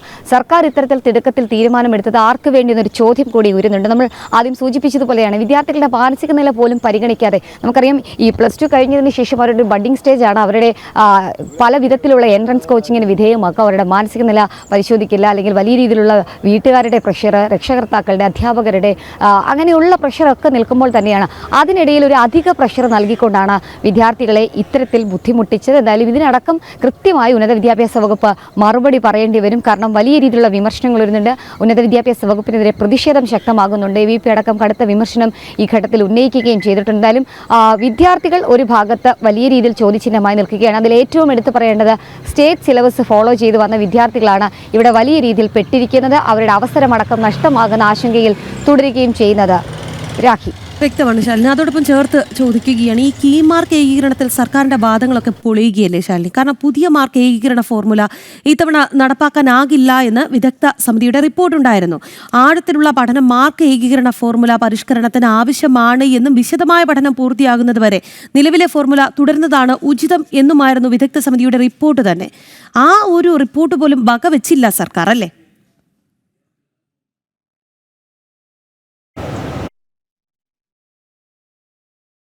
ആദ്യം സൂചിപ്പിച്ചതുപോലെ ഇവരുടെ മാർക്കിൻ്റെ കണക്കുകൾ പരിശോധിച്ചാൽ അത് കൃത്യമായി നമുക്ക് മനസ്സിലാക്കാൻ സാധിക്കുള്ളൂ. അതായത് +2 പരീക്ഷയിൽ ഫിസിക്സ്, കെമിസ്ട്രി, മാത്സ് എന്നീ വിഷയം പഠിച്ചവരുടെ മാർക്ക് നോക്കി അതിൻ്റെ അനുപാതം പ്ലസ് അവർ പരീക്ഷയുടെ അനുപാതം ഇതുകൂടി പരിഗണിച്ചുകൊണ്ടാണ് കീമിൻ്റെ റാങ്ക് പട്ടിക പ്രസിദ്ധീകരിക്കുക. അതായത് 50:50 എന്ന അനുപാതത്തിലായിരുന്നു ഇത് നടപ്പിലാക്കിക്കൊണ്ടിരുന്നത്. 2011 ഈ രീതി തുടങ്ങിയത്. അതുതന്നെയാണ് കഴിഞ്ഞ വർഷം വരെ ഫോളോ ചെയ്ത് വരികയും ചെയ്തിട്ടുണ്ടായിരുന്നത്. പക്ഷേ അതിലാണ് പെട്ടെന്നൊരു മാറ്റം സർക്കാർ കൊണ്ടുവരുന്നത്. ആ ഒരു അനുപാതത്തിൽ മാറ്റം വരുന്നു. ഒപ്പം തന്നെ ഓരോ വിഷയത്തിനും മാർക്ക് 5, 3, 2 എന്നുള്ള അനുപാതത്തിലേക്ക് കൂട്ടിച്ചേർത്ത് വെക്കുന്നു. അതായത് കണക്കിന് 150, ഫിസിക്സിന് 90, കെമിസ്ട്രിക്ക് 60 എന്നിങ്ങനെയാണ് വെയിറ്റേജ് ഏർപ്പെടുത്തിയത്.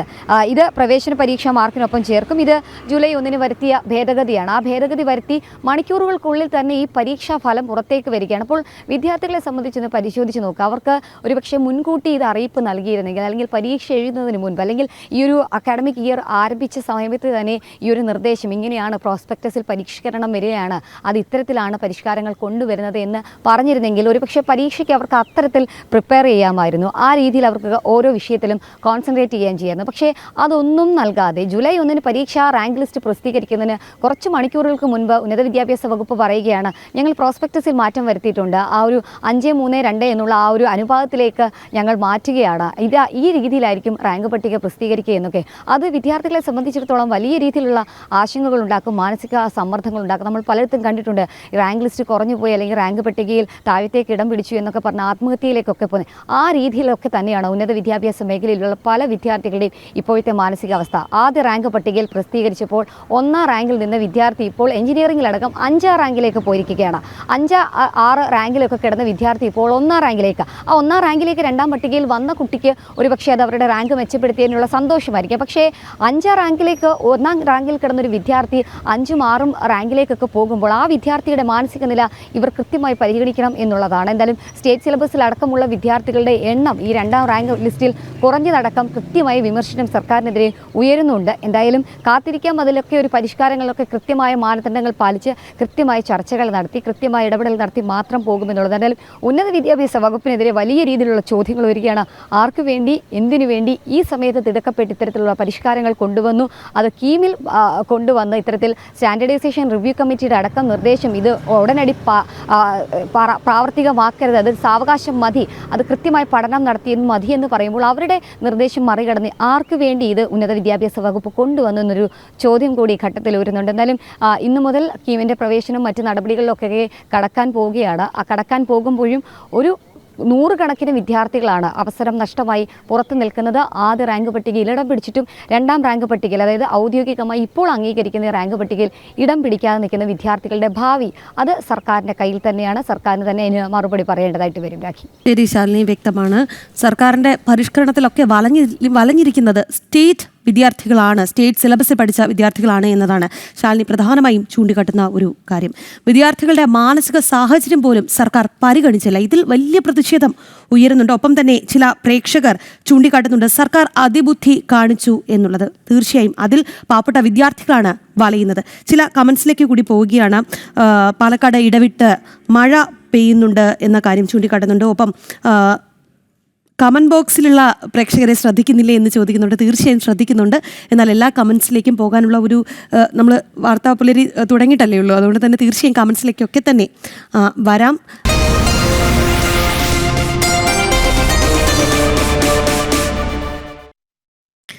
സദാനന്ദൻ നെടുതിലം എന്ന പ്രേക്ഷകൻ പറയുന്നുണ്ട് കിതപ്പില്ലാതെ റിപ്പോർട്ട് ചെയ്യുന്ന ഒരാളാണ് ശാലിനി എന്ന്.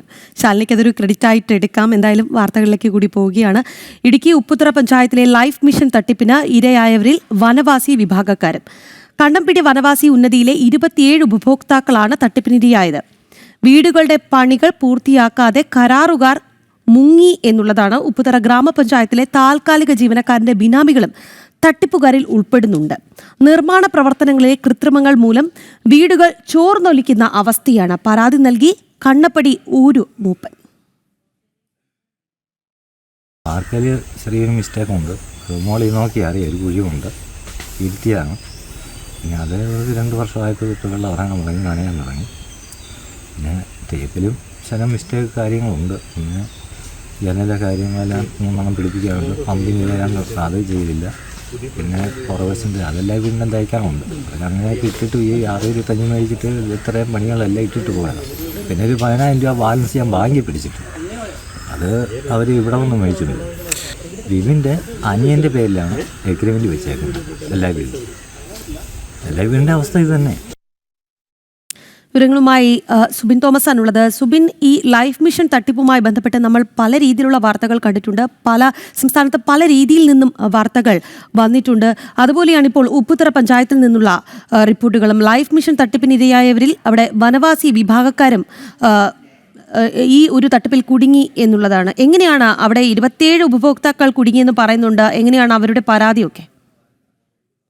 ലൈഫ് മിഷനുമായി ബന്ധപ്പെട്ട ഉപ്പുതറ ഗ്രാമപഞ്ചായത്തിൽ വ്യാപകമായ ക്രമക്കേടുകൾ നടന്നിട്ടുണ്ട് എന്നുള്ളതാണ് കണ്ടെത്തൽ. ഇതിനു മുമ്പ് ഈ ലൈഫ് മിഷൻ പദ്ധതിയുമായി ബന്ധപ്പെട്ട് ഉപ്പുതറ ഗ്രാമപഞ്ചായത്തിൽ അനർഹർക്ക് ഈ ലൈഫ് മിഷൻ പദ്ധതിയിൽ ഉൾപ്പെടുത്തി വീട് നൽകിയതുമായി ബന്ധപ്പെട്ട വാർത്ത നമ്മൾ റിപ്പോർട്ട് ചെയ്തിരുന്നു. അതിന് പിന്നാലെയാണ് ഇത്തരത്തിൽ വനവാസി വിഭാഗക്കാരെയും ഈ ഒരു ലൈഫ് മിഷനുമായി ബന്ധപ്പെട്ട് വലിയ രീതിയിൽ കുടുക്കിയിട്ടുണ്ട് എന്നുള്ളൊരു കാര്യം അറിയുന്നത്. പ്രധാനമായും ഉപ്പുതറ ഗ്രാമപഞ്ചായത്തിലെ 2-3 വാർഡുകളിലാണ് ഇത്തരത്തിൽ ഈ ഒരു വനവാസി വിഭാഗക്കാരെ വഞ്ചിച്ചിട്ടുള്ളത്. കണ്ണമ്പടി, അതുപോലെ തന്നെ മേമാരി ഉൾപ്പെടെയുള്ള പ്രദേശങ്ങളിലെ 27ഓളം വനവാസി വിഭാഗക്കാരായ കുടുംബങ്ങളുടെ വീട് പൂർത്തീകരിക്കാതെ കരാറുകാർ മുങ്ങി എന്നുള്ളൊരു പരാതിയാണ് അവർ ഉയർത്തുന്നത്.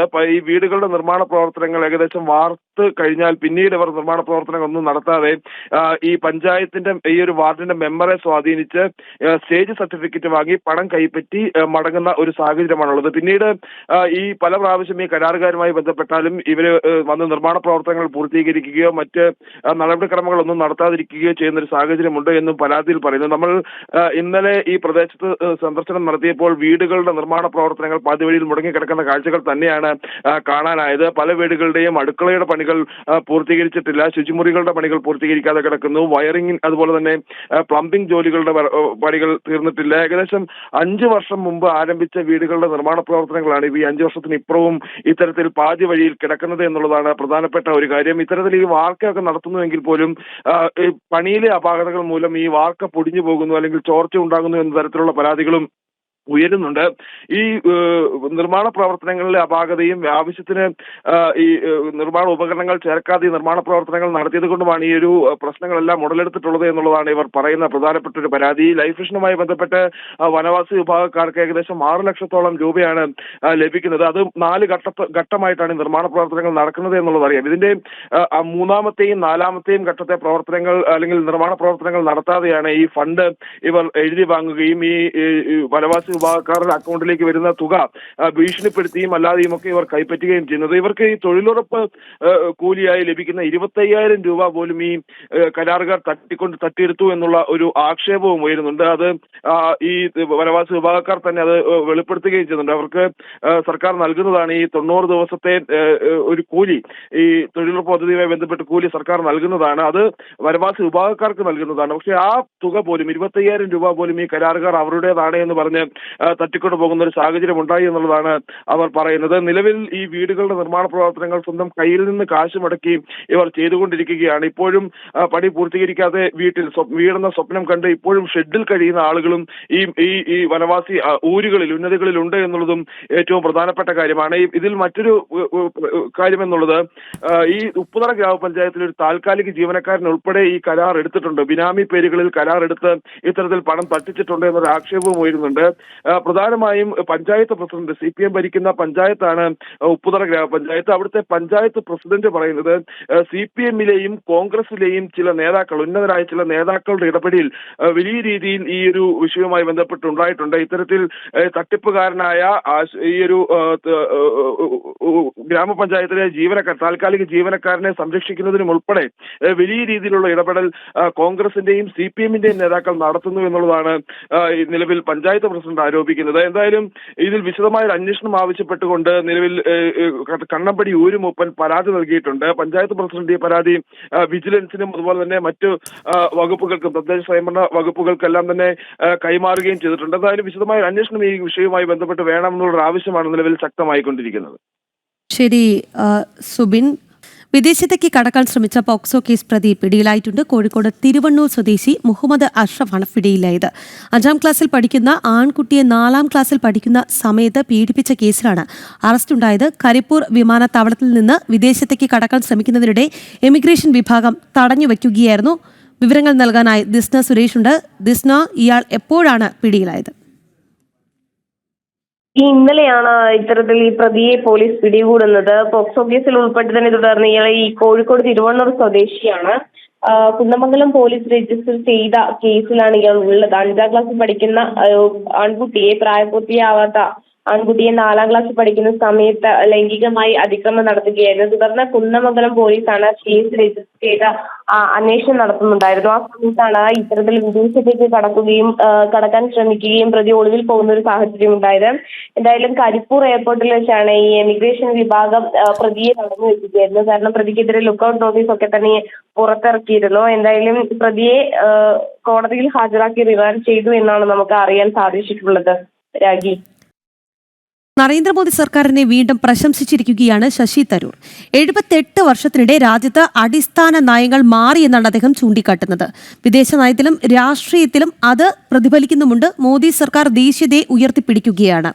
കേന്ദ്രീകൃത ഭരണത്തിൽ BJP-യെ വിശ്വസിക്കുന്നതായും ദാരിദ്ര്യ നിർമ്മാർജ്ജനത്തിൽ രാജ്യം ഏറെ മുന്നോട്ട് പോയി എന്നുമാണ് ശശി തരൂർ ചൂണ്ടിക്കാട്ടുന്നത്. വിവരങ്ങളുമായി നന്ദഗോപനുണ്ട്. നന്ദഗോപൻ, ശശി തരൂർ പറഞ്ഞിട്ടുണ്ട് ഇതിനു മുൻപ് തന്നെ സത്യം പറയാൻ രാഷ്ട്രീയം നോക്കേണ്ട കാര്യമില്ല എന്ന്. എങ്ങനെയാണ് അദ്ദേഹം എന്തൊക്കെ കാര്യങ്ങളാണ് ചൂണ്ടിക്കാട്ടുന്നത്?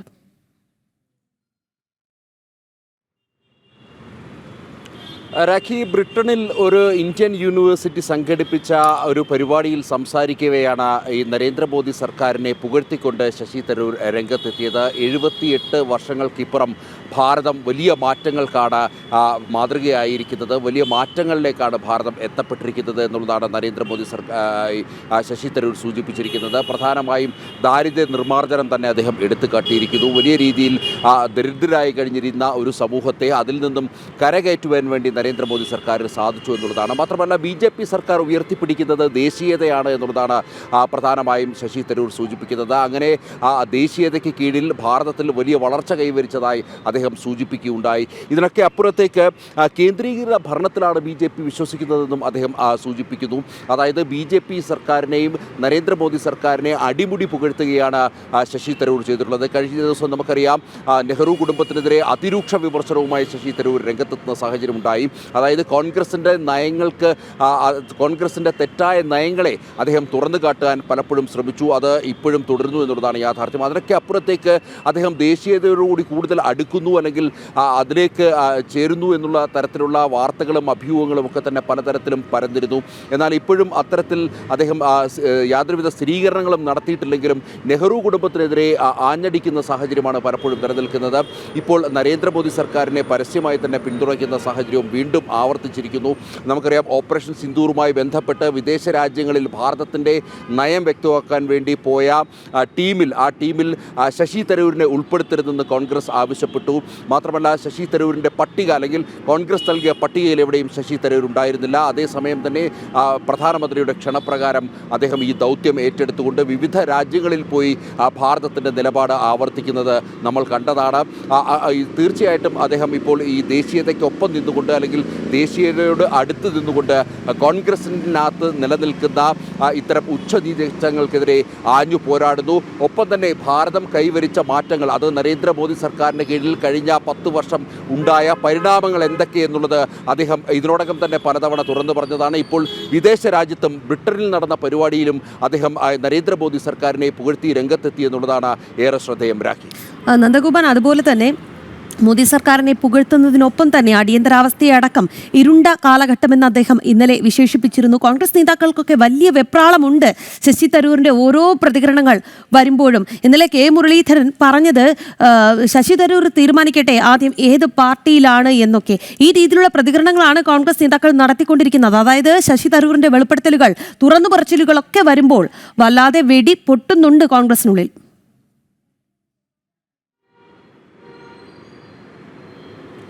രഹി, രാഷ്ട്രീയത്തിനപ്പുറത്തേക്ക് യാഥാർത്ഥ്യം തുറന്നു കാട്ടുന്ന നയമാണ് പലപ്പോഴും ശശി തരൂർ സ്വീകരിക്കാറ് എന്നുള്ളത് അദ്ദേഹത്തിൻ്റെ വാക്കുകളിലൂടെ നമ്മൾ പലപ്പോഴും വ്യക്തമായതാണ്.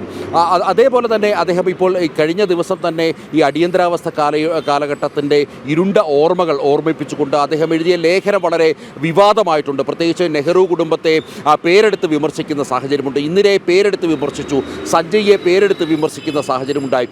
ഇങ്ങനെ നെഹ്റു കുടുംബം രാജ്യത്ത് വരുത്തി വെച്ച എന്തൊക്കെയാണ് പ്രശ്നങ്ങൾ, അല്ലെങ്കിൽ എന്തൊക്കെയാണ് കുഴപ്പങ്ങൾ എന്നുള്ളത് അദ്ദേഹം തുറന്നു കാട്ടുകയുണ്ടായി. ഏതായാലും ഇപ്പോൾ ശശി തരൂരിനെതിരെ കോൺഗ്രസിനുള്ളിൽ വലിയ പടയൊരുക്കം തന്നെ നടക്കുകയാണ്. നേരത്തെ മുരളീധരൻ ചോദിച്ച പോലെ ദേശീയ തലത്തിലും പല നേതാക്കളും ഇതേ ചോദ്യം തന്നെ ഉയർത്തുന്നുണ്ട്. ശശി തരൂർ ഏത് പാർട്ടിയാണ് എന്നുള്ള കാര്യം അദ്ദേഹം നിലപാട് പ്രഖ്യാപിക്കണമെന്നുള്ള ആവശ്യം പല നേതാക്കളുടെ ഭാഗത്തുനിന്നും ദേശീയ തലത്തിൽ പോലും ഉയർന്നു കഴിഞ്ഞു. കാരണം നിരന്തരം നരേന്ദ്രമോദി സർക്കാരിനെ പ്രശംസിക്കുകയും ഒപ്പം തന്നെ ഈ ഭാരതത്തിലുണ്ടായ മാറ്റങ്ങൾ, കഴിഞ്ഞ 10 വർഷമായ മാറ്റങ്ങൾ, അത് കൃത്യമായി രാഷ്ട്രീയം നോക്കാതെ അല്ലെങ്കിൽ രാഷ്ട്രീയ വൈര്യത്തിൻ്റെ ബലത്തിലല്ലാതെ അദ്ദേഹം അത് യാഥാർത്ഥ്യം തുറന്നു കാട്ടുന്ന സ്ഥിതിവിശേഷമുണ്ട്. പലപ്പോഴും കോൺഗ്രസ് നേതാക്കളുടെ എല്ലാം തന്നെ അനിഷ്ടങ്ങൾക്ക് അത് കാരണമാകുന്നു എന്നുള്ളതാണ് യാഥാർത്ഥ്യം. ഏറ്റവും ഒടുവിലായി ഇപ്പോൾ സ്വാഭാവികമായും അടിയന്തരാവസ്ഥ പ്രഖ്യാപിച്ച ഇന്ദിരയെ അടക്കം പേരെടുത്ത് പറഞ്ഞ് വിമർശിക്കുന്ന ഒരു സാഹചര്യം ഒരുപക്ഷെ മറ്റ് കോൺഗ്രസ് നേതാക്കൾക്കില്ലാത്തുള്ള ഒരു വലിയ ധൈര്യമാണ് ശശി തരൂരിൻ്റെ ഭാഗത്തുനിന്നും ഉണ്ടായത്. അതുകൊണ്ട് തന്നെ, അല്ലെങ്കിൽ അടിയന്തരാവസ്ഥയെപ്പറ്റി കോൺഗ്രസ് നേതാക്കളെല്ലാം തന്നെ മൗനം പാലിക്കുന്ന സാഹചര്യത്തിലാണ് ശശി തരൂർ ഈ അടിയന്തരാവസ്ഥ കാലത്തെ ഇരുണ്ട ഓർമ്മകൾ ഓർമ്മപ്പെടുത്തിക്കൊണ്ടും അതേപോലെ തന്നെ ഇന്ദിരാഗാന്ധിയാണ് ഇതിന് നേതൃത്വം നൽകിയെന്നും ഇന്ദിരയുടെ കൊടും ക്രൂരതകളാണ് അടിയന്തരാവസ്ഥയിലേക്ക് നയിച്ചതെന്നും അടിയന്തരാവസ്ഥ കാലത്തടക്കം സഞ്ജയ് ചെയ്തിരുന്ന കാര്യങ്ങൾ, അതായത് വന്ധീകരണമടക്കം നടത്തി അതേപോലെ തന്നെ ചേരികളും ഒഴിപ്പിക്കുന്നതിൻ്റെ പേരിൽ നിരവധി ആൾക്കാരെ, ആയിരക്കണക്കിന് ആൾക്കാരെ തെരുവിലേക്ക് ഇറക്കിയ കഥയുമൊക്കെ തന്നെ അദ്ദേഹം കഴിഞ്ഞ ദിവസം ഒരു ലേഖനത്തിൽ കൃത്യമായി തന്നെ എഴുതുകയുണ്ടായി. ഇതിനൊക്കെ അപ്പുറത്തേക്ക് ഇപ്പോൾ ഒരു വിദേശ രാജ്യത്ത് ബ്രിട്ടനിൽ അവിടെ ഒരു സർവകലാശാലയിൽ നടന്ന പരിപാടിയിൽ അദ്ദേഹം ഇപ്പോൾ ഭാരതത്തിൻ്റെ സർക്കാരിനെ, നരേന്ദ്രമോദി സർക്കാരിനെ പുകഴ്ത്തിയിരിക്കുകയാണ്. അതായത് കഴിഞ്ഞ 78 വർഷങ്ങൾക്കപ്പുറത്തേക്ക് രാജ്യം വലിയ പരിണാമപരമായ മാറ്റങ്ങൾക്കാണ് വേദിയായത് എന്നുള്ളത് അദ്ദേഹം സൂചിപ്പിക്കുകയാണ്. രാഖി, ശരി നന്ദൻ, നരേന്ദ്രമോദി സർക്കാരിന്റെ വീണ്ടും പ്രശംസിക്കുകയാണ് ശശി തരൂർ. 78 വർഷത്തിനിടെ രാജ്യത്ത് അടിസ്ഥാന നയങ്ങൾ മാറിയെന്ന് തരൂർ ചൂണ്ടിക്കാട്ടിയിട്ടുണ്ട്. വിദേശ നയത്തിലും രാഷ്ട്രീയത്തിലും അത് പ്രതിഫലിക്കുന്നുമുണ്ട്. മോദി സർക്കാർ ദേശീയതയെ ഉയർത്തിപ്പിടിക്കുകയാണ്, അത് രാജ്യത്തിന് ഗുണം ചെയ്യുന്നുമുണ്ട്. കേന്ദ്രീകൃത ഭരണത്തിൽ BJPയെ വിശ്വസിക്കുന്നതായും ദാരിദ്ര്യ നിർമ്മാർജ്ജനത്തിൽ രാജ്യം ഏറെ മുന്നോട്ട് പോയ കാര്യവുമൊക്കെ ശശി തരൂർ ചൂണ്ടിക്കാട്ടിയിട്ടുണ്ട്. നന്ദഗോപനാണ് ഡൽഹിയിൽ നിന്ന് വിശദാംശങ്ങൾ നൽകിയത്. ഒപ്പം തന്നെ പ്രേക്ഷകർ ഇത് സംബന്ധിച്ച് തങ്ങളുടെ അഭിപ്രായങ്ങൾ രേഖപ്പെടുത്തുന്നുണ്ട്. പ്രകാശൻ വേലിക്കുട്ടി പറയുന്നുണ്ട് തരൂർ സത്യം വിളിച്ചു പറയുകയാണ് എന്ന്.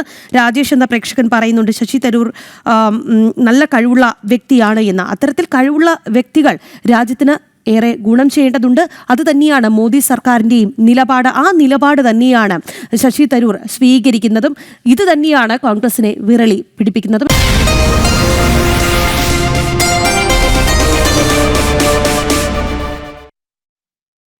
പ്രധാനമന്ത്രി നരേന്ദ്രമോദിയുടെ വിദേശ സന്ദർശനത്തെ പരിഹസിച്ച പഞ്ചാബ് മുഖ്യമന്ത്രി ഭഗവത് മാനിക്കെതിരെ വിദേശകാര്യ മന്ത്രാലയം രംഗത്തെത്തി.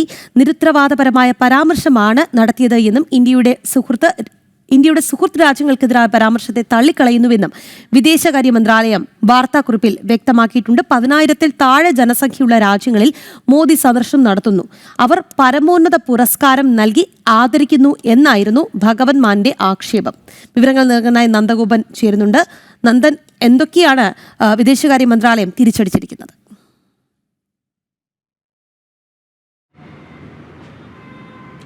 നിരുത്തരവാദപരവും ഖേദകരവുമായ പ്രസ്താവനയാണ് ഭഗവത് മാന്റെ ഭാഗത്തു നിന്നുമുണ്ടായത് എന്നുള്ളതാണ് വിദേശകാര്യ മന്ത്രാലയം ചൂണ്ടിക്കാണിക്കുന്നത്. അതായത് ഒരു സംസ്ഥാനത്തിൻ്റെ അധികാരത്തിന് യോജിക്കാത്ത തരത്തിലുള്ള പ്രവൃത്തി അല്ലെങ്കിൽ അത്തരം സംഭാഷണമാണ് മുഖ്യമന്ത്രിയുടെ ഭാഗത്തു നിന്നുമുണ്ടായത് എന്നുള്ളതാണ് വിദേശകാര്യ മന്ത്രാലയം സൂചിപ്പിക്കുന്നത്. കഴിഞ്ഞ ദിവസങ്ങളിൽ പ്രധാനമന്ത്രി നടത്തിയ വിദേശ സന്ദർശനത്തിനെ അപമാനിക്കുന്ന തരത്തിൽ അല്ലെങ്കിൽ അതിനെ അപഹസിക്കുന്ന തരത്തിലായിരുന്നു ഭഗവത് മാന്റെ പരാമർശങ്ങൾ ഉണ്ടായത്. അതായത് 10,000 മാത്രം ജനസംഖ്യ അല്ലെങ്കിൽ അതിൽ താഴെ മാത്രം ജനസംഖ്യയുള്ള രാജ്യങ്ങളിലെത്തി പ്രധാനമന്ത്രി അവിടുത്തെ പരമോന്നത ബഹുമതികൾ ഏറ്റുവാങ്ങുകയാണ് എന്നുള്ളതായിരുന്നു ഭഗവത് മാന്റെ ആക്ഷേപം നിലനിന്നിരുന്നത്. അതേസമയം നമുക്കറിയാം ഇത് യാഥാർത്ഥ്യവുമായി ബന്ധമില്ല. ബ്രസീൽ അടക്കമുള്ള രാജ്യങ്ങൾ അദ്ദേഹം സന്ദർശിക്കുകയുണ്ടായി. അവിടുന്ന് അടക്കം അദ്ദേഹത്തെ ആദരിക്കുകയുണ്ടായി. അവിടെല്ലാം തന്നെ വലിയ രീതിയിലുള്ള ജനസംഖ്യയുള്ള രാജ്യങ്ങളാണ് എന്നുള്ളത് ശ്രദ്ധേയമാണ്. ഇത്തരത്തിലുള്ള പരാമർശം സ്വാഭാവികമായും ഈ മറ്റ് രാജ്യങ്ങൾക്കിടയിൽ ഭാരതത്തിനുള്ള ബഹുമതി കുറയ്ക്കുവാനും ഈ അയൽ രാജ്യങ്ങളുമായി അല്ലെങ്കിൽ ഇപ്പോൾ ഭാരതം ലക്ഷ്യമിടുന്നത് അല്ലെങ്കിൽ ഈ വിദേശ സന്ദർശനത്തിലൂടെ ഭാരതം ലക്ഷ്യമിട്ടത് ആഗോള ദക്ഷിണ രാജ്യങ്ങളുമായി ഒരു സൗഹൃദം സ്ഥാപിക്കുക എന്നുള്ളതാണ്. അത്തരം നീക്കങ്ങൾക്ക് വലിയ തിരിച്ചടിയാകുന്ന തരത്തിലുള്ള പ്രവൃത്തി അല്ലെങ്കിൽ അത്തരം സംഭാഷണങ്ങളാണ് ഒരു ഭാരതത്തിലെ തന്നെ ഒരു സംസ്ഥാനത്തിൻ്റെ മുഖ്യമന്ത്രിയുടെ ഭാഗത്തു നിന്നും ഉണ്ടായത് എന്നുള്ളതാണ്.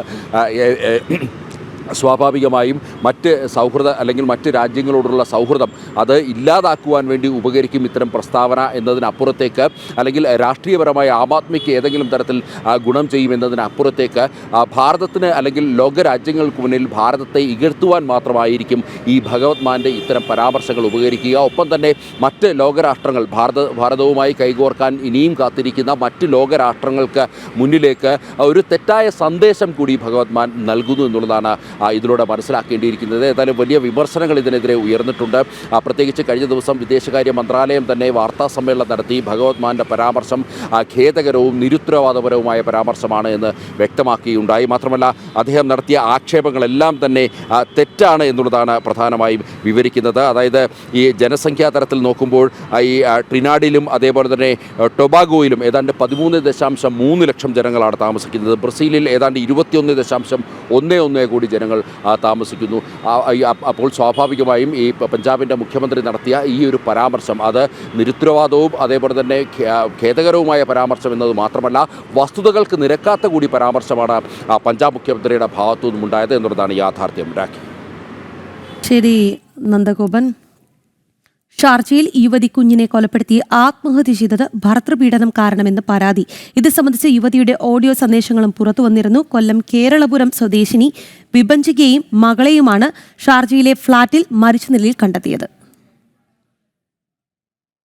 1 വയസ്സുള്ള മകളെ കൊലപ്പെടുത്തി യുവതി ആത്മഹത്യ ചെയ്തു എന്ന വിവരം ഞെട്ടലോടെയാണ് കുടുംബം അറിഞ്ഞത്. കൊല്ലം സ്വദേശിനിയായ വിഭജിക ഷാർജയിലെ ഫ്ളാറ്റിലാണ് താമസിച്ചു വന്നത്. ഈ സമയം ഭർത്താവിൽ നിന്നും ഭർത്തൃ വീട്ടുകാരിൽ നിന്നും നേരിട്ട പീഡനത്തെക്കുറിച്ച് യുവതി കുടുംബത്തെ അറിയിച്ചിരുന്നു. നമ്മുടെ ബാക്ക്ഗ്രൗണ്ട് ഇങ്ങനെ നമ്മള് ഇരുന്നിരുന്ന് കഷ്ടപ്പെട്ട് അവര് കെട്ടിച്ചയച്ചിട്ട് വന്ന് പെട്ടത് ഇങ്ങനൊരു വീട്ടില്. മൂന്ന് പേരും ഒന്നിനൊന്നിനെ മെച്ച, 3 പേരും ഒന്നിനൊന്നിനെ ടോർച്ചറിങ്. സഹിക്കന്നെ, അല്ലാണ്ട് ഇപ്പം എന്താ ചെയ്യാ. കോട്ടയം സ്വദേശി നിതീഷുമായുള്ള വിവാഹത്തിന് ശേഷം 1 വർഷം മുൻപ് കുഞ്ഞ് ജനിച്ചു. ഇതോടെ പീഡനം കൂടിയെന്നും ഭർത്താവ് തന്നെ ഒഴിവാക്കിയെന്നും വിഭജിക പറയുന്നുണ്ട്. 7 മാസത്തിന് ശേഷം അമ്മയോടൊന്നും ഞാൻ പറഞ്ഞിട്ടില്ല, പറയണ്ട. 7 മാസങ്ങൾക്ക് ശേഷമാണ് എൻ്റെ കൂടെ ഒരു ദിവസം കിടന്നത്. അത് കള്ളു കുടിച്ചിട്ടുണ്ടായിരുന്നു. എന്നിട്ട് പിറ്റേ ദിവസം പറയാം അത് അബദ്ധം പറ്റിയതെന്ന്. ഇങ്ങനെയൊക്കെ നമ്മളോട് പറഞ്ഞുള്ളൊരവസ്ഥ ആലോചിച്ച് നോക്ക്. അത്രയ്ക്ക് തഴന്താന്ന് പോയി. അത് അയ്യോ ഞാൻ ഇത്രയും നാൾ കൺട്രോൾ ചെയ്ത് അന്ന് എൻ്റെ കയ്യിൽ നിന്ന് പോയതാണ്, ഞാൻ അതല്ല പറയാൻ ഉദ്ദേശിച്ചത്, നമ്മളൊന്നും മുന്നോട്ട് ശരിയായി പോത്തില്ല, അതുകൊണ്ട് വേണ്ട എന്ന് പറയാനാണ് ഞാൻ ഉദ്ദേശിച്ചത്. അങ്ങനെ പറ്റിപ്പോയതാണെന്ന്, അബദ്ധം പറ്റിയതാണെന്ന്. എന്നൊക്കെ ഞാൻ എന്ത് മറുപടിയാണ് പറയേണ്ടത്? ഓരോ ദിവസം ഓരോ സ്വഭാവമാണ്. ഈ കാശ് കൂടുതൽ അഹങ്കാരമല്ലേ? ഈ കുഞ്ഞിൻ്റെ മുഖം കണ്ടിട്ട് മാറാത്തവനാണോ നമ്മൾ എന്ത് കാണിച്ചാലും മാറുമെന്ന് വിചാരിക്കണ്ടേ? പിന്നെ ഇതും കൂടെ ശ്രമിച്ചു നോക്കാം, അത്രേ ഉള്ളൂ. ഇരുവരുടെയും മൃതദേഹം കണ്ടെത്തിയത് ചൊവ്വാഴ്ച വൈകിട്ടോടെയാണ്. മകളുടെയും കുഞ്ഞിന്റെയും മരണത്തിൽ ദുരൂഹതയുണ്ടെന്നാണ് കുടുംബത്തിന്റെ പരാതി. ഗാർഹിക പരാതി ഈ കുട്ടിയുടെ അച്ഛനില്ല, അമ്മ ബോധിപ്പിച്ചിരുന്ന പരാതി അവർ കോൺസുലേറ്റിലും കേന്ദ്രമന്ത്രിമാർക്കും ഡിസ്ട്രിക്ട് പോലീസ് ചീഫിനും എല്ലാം അവർ പരാതി നൽകിയിട്ടുണ്ട്. ഒരിക്കലും ആത്മഹത്യക്ക് ചെയ്യാൻ ഒരു വഴിയുമില്ല. കൊടിയ പീഡന ആണ് ഈ ഇത് ഏറ്റിട്ടുള്ളതെന്നും ഗാർഹിക സ്ത്രീധന പീഡനം ഏറ്റിട്ടുണ്ടെന്നും പറഞ്ഞുകൊണ്ടാണ് അവർ പരാതി നൽകിയിട്ടുള്ളത്. വിദേശകാര്യമന്ത്രിക്കും എംബസിക്കും മുഖ്യമന്ത്രിക്കും അടക്കം കുടുംബം പരാതി നൽകി. മൃതദേഹങ്ങൾ എത്രയും വേഗം നാട്ടിലെത്തിക്കാനുള്ള ശ്രമം നടക്കുകയാണ്. പരാതിയിൽ അന്വേഷണം വേണമെന്നും നടപടി ഉണ്ടാകണമെന്നതുമാണ് ബന്ധുക്കളുടെ ആവശ്യം. ജനം, കൊല്ലം. വല്ലാതെ അസ്വസ്ഥമാക്കുന്ന രീതിയിലുള്ള ഓഡിയോ സംഭാഷണമായിരുന്നു അത്. എന്തിൻ്റെ പേരിലായാലും ആത്മഹത്യ ഒന്നിനും പരിഹാരമാകുന്നുമില്ല. മറ്റൊരു വാർത്തയിലേക്ക് പോവുകയാണ്. ഭാരതത്തിൽ നിന്നുള്ള ശുഭാംശു ശുക്ല ഉൾപ്പെടുന്ന ആക്സിയം ദൗത്യ സംഘം ജൂലൈ 14 ഭൂമിയിലേക്ക്. ആക്സിയം 4 പേടകം അന്താരാഷ്ട്ര ബഹിരാകാശ നിലയത്തിൽ നിന്നും അൺഡോക്ക് ചെയ്യും. പസഫിക് സമുദ്രത്തിൽ കാലിഫോർണിയ തീരത്തോട് ചേർന്നായിരിക്കും പേടകം ഇറങ്ങുക. 7ഓളം പരീക്ഷണങ്ങളാണ് ശുഭാംശു ശുക്ല ബഹിരാകാശത്ത് നടത്തിയത്. വിവരങ്ങൾ നൽകാനായി ഐസൻ ജോസ് ഉണ്ട്. ഐസൻ, വിശദാംശങ്ങൾ. തീർച്ചയായും ഈ കഴിഞ്ഞ ദിവസം, അതായത് 10-ാം തീയതിയോടുകൂടി തിരിച്ചെത്തേണ്ട യാത്രയായിരുന്നു. പക്ഷേ ചില സാങ്കേതിക കാരണങ്ങൾ മൂലം 14-ാം തീയതിയായിരിക്കും യാത്ര ആരംഭിക്കുക എന്ന അറിയിപ്പാണ് ഇപ്പോൾ യൂറോപ്യൻ സ്പേസ് ഏജൻസിയുടെയും നാസയുടെയും എല്ലാം ഭാഗത്തു നിന്ന് കൃത്യമായ റിപ്പോർട്ടുകൾ പുറത്തു വരുന്നത്. പക്ഷേ ഒരു സ്ഥിരീകരിക്കപ്പെട്ട റിപ്പോർട്ടുകളല്ല എങ്കിൽ കൂടി ഔദ്യോഗികമായി തന്നെ ചുമതലകൾ വഹിക്കുന്നവരിൽ നിന്നാണ് ഈ വിവരങ്ങളെല്ലാം പുറത്തു വരികയും ചെയ്തത് എന്നതുകൊണ്ട് തന്നെ അതൊരു സൂചനയായി തന്നെ കണക്കാക്കാമെന്നാണ് മനസ്സിലാക്കാൻ സാധിക്കുന്നത്. നിലവിലെ സാഹചര്യത്തിൽ 14-ാം തീയതി അൺഡോക്ക് ചെയ്യുമെന്നാണ് നമുക്ക് ലഭ്യമാകുന്ന വിവരം. അതായത് ഈ ബഹിരാകാശ നിലയത്തിൽ നിന്നും ഈ ഡ്രാഗൺ പേടകം ആക്സിയം 4 എന്ന് പറയുന്ന ഡ്രാഗൺ പേടകം അൺഡോക്ക് ചെയ്യുകയും പിന്നീട് കൃത്യമായി ഒരു 20ഓളം മണിക്കൂറുകൾക്കുള്ളിൽ കൃത്യമായി ഭൂമിയിലെത്തുകയും ഭൂമിയുടെ ഭൗമാന്തരീക്ഷത്തിലെത്തുകയും തുടർന്ന് നേരത്തെ നമ്മൾ കണ്ടതുപോലെ സുനിത വില്യംസിന്റെയും അതുപോലുള്ള മറ്റു പല ഘട്ടങ്ങളിലും നമ്മൾ കണ്ടതുപോലെ ബഹിരാകാശ യാത്രികർ കൃത്യമായി സമുദ്രത്തിൽ ഇറങ്ങുകയും ചെയ്യുക. ഈ ഡ്രാഗൺ പേടകം സമുദ്രത്തിലേക്ക് പാരഷൂട്ടുകളുടെ സുരക്ഷയോടെ കൃത്യമായി വന്നിറങ്ങുന്നു. അത് കാലിഫോർണിയയുടെ തീരത്ത് പസഫിക് സമുദ്രത്തിലായിരിക്കും പേടകം ഇറങ്ങുക എന്നാണ് ഇപ്പോൾ നമുക്ക് മനസ്സിലാക്കാൻ സാധിക്കുന്നത്. പേടകം ഇറങ്ങുന്ന സമയം സംബന്ധിച്ചൊരു വിശദീകരണം ഇതുവരെ ലഭ്യമായിട്ടില്ല എങ്കിൽ കൂടി ഏതാണ്ട് 20ഓളം മണിക്കൂർ യാത്ര ചെയ്യേണ്ടി വരുമെന്നാണ് പ്രാഥമികമായി കണക്കാക്കപ്പെടുന്നത്. അൺഡോക്ക് ചെയ്യുന്ന സമയവും തുടർന്ന് യാത്ര ചെയ്യുന്ന സമയവും കണക്കാക്കിയാൽ കൃത്യമായി ലാൻഡിംഗ് സമയം മനസ്സിലാക്കാനും സാധിക്കുമെന്നാണ് അറിയാൻ സാധിക്കുന്നത്. നേരത്തെ നമ്മൾ സൂചിപ്പിച്ചതുപോലെ ശുഭാംശു ശുക്ല ബഹിരാകാശത്തെത്തിയതിനു ശേഷം വൈവിധ്യങ്ങളായ നിരവധി പരീക്ഷണങ്ങളാണ് നടത്തിയത്. ഭാരതത്തിന്റെ പ്രധാനമന്ത്രിയുമായും അദ്ദേഹം വീഡിയോ സംഭാഷണം നടത്തുകയും ചെയ്തു. അതെല്ലാം തന്നെ വാർത്തകളിൽ നിറഞ്ഞു നിന്ന ഒരു സംഭവവുമാണ്. അതിലെല്ലാം തന്നെ അദ്ദേഹം പറഞ്ഞത് വിവിധങ്ങളായ പരീക്ഷണങ്ങൾ, ആൽഗകൾ ഉൾപ്പെടെയുള്ള ഭക്ഷ്യയോഗ്യമായ ആൽഗകൾ ഉൾപ്പെടെയുള്ള കാര്യങ്ങളുടെ പരീക്ഷണങ്ങൾ, അതുപോലെ തന്നെ വിവിധങ്ങളായ നിരവധി ഗൗരവതരമായ പരീക്ഷണങ്ങൾ അദ്ദേഹം നടത്തുകയും ചെയ്തു. അത് ഭാരതത്തിന് വേണ്ടി 7ഓളം പരീക്ഷണങ്ങൾ നടത്തിയിരുന്നു. അത്തരത്തിൽ വിവിധങ്ങളായ പരീക്ഷണങ്ങൾ നടത്തുകയും അതിനുശേഷം ഭൂമിയിൽ തിരിച്ചെത്തുകയാണ് ചെയ്യുക. രണ്ടാമതൊരു പ്രധാന കാര്യം, ഭാരതത്തിന്റെ ഗഗൻ യാത്രയെ സംബന്ധിച്ചിടത്തോളം ഏറ്റവും സുപ്രധാനമായ ഒരു ഏടാണ്. 41 വർഷത്തിന് ശേഷം വീണ്ടും ഒരു ബഹിരാകാശ യാത്രികൻ ദീർഘകാലം, അതായത് 18 ദിവസത്തോളം ബഹിരാകാശത്ത് തങ്ങിയ ഒരു സംഭവം. നേരത്തെ നമുക്കറിയാവുന്നതാണ്. രാകേഷ് ശർമ്മയുടെ യാത്ര 84-ൽ നടന്നതിന് ശേഷം ഈ 2025-ലാണ് രണ്ടാമതൊരു ബഹിരാകാശ യാത്രികൻ ബഹിരാകാശത്തെത്തുന്നത്. അത് തന്നെയായിരുന്നു അദ്ദേഹം ബഹിരാകാശത്തെത്തിയപ്പോൾ സൂചിപ്പിച്ചത്. വീണ്ടും നമ്മൾ ബഹിരാകാശത്തെത്തി എന്ന ഒരു സന്ദേശമായിരുന്നു അദ്ദേഹത്തിന്റെ ഭാഗത്തു നിന്ന് വരികയും ചെയ്തത്. 14-ാം തീയതി അദ്ദേഹത്തിന്റെ മടക്കയാത്ര ആരംഭിക്കുമെന്നാണ് ഇപ്പോൾ നമുക്ക് ലഭ്യമാകുന്ന വിവരം. ശുഭാംശു ശുക്ല ഉൾപ്പെടുന്ന ആക്സിയം ദൗത്യ സംഘം ജൂലൈ 14-ാം തീയതി ഭൂമിയിലേക്ക് എത്തും. ആക്സിയം 4 പേടകം അന്താരാഷ്ട്ര ബഹിരാകാശ നിലയത്തിൽ നിന്നും അൺഡോക്ക് ചെയ്യും. പസഫിക് സമുദ്രത്തിൽ കാലിഫോർണിയ തീരത്തോട് ചേർന്നായിരിക്കും പേടകം ഇറങ്ങുക. 7ഓളം പരീക്ഷണങ്ങൾ ശുഭാംശു ശുക്ല ബഹിരാകാശത്ത് നടത്തിയിട്ടുണ്ട്. വിശദാംശങ്ങൾ നൽകിയത് ഐസൻ ജോസ് ആണ്. ഇന്ന് ലോക ജനസംഖ്യാ ദിനം. എല്ലാ വർഷവും ജൂലൈ 11-നാണ് ഐക്യരാഷ്ട്രസഭയുടെ നേതൃത്വത്തിൽ ലോക ജനസംഖ്യാ ദിനം ആചരിക്കുന്നത്. ന്യായവും പ്രത്യാശയും നിറഞ്ഞ ഒരു ലോകത്ത് അവർ ആഗ്രഹിക്കുന്ന രീതിയിൽ കുടുംബാംഗങ്ങളെ വളർത്താൻ യുവാക്കളെ ശാക്തീകരിക്കുക എന്നതാണ് ഈ വർഷത്തെ ലോക ജനസംഖ്യാ ദിന പ്രമേയം.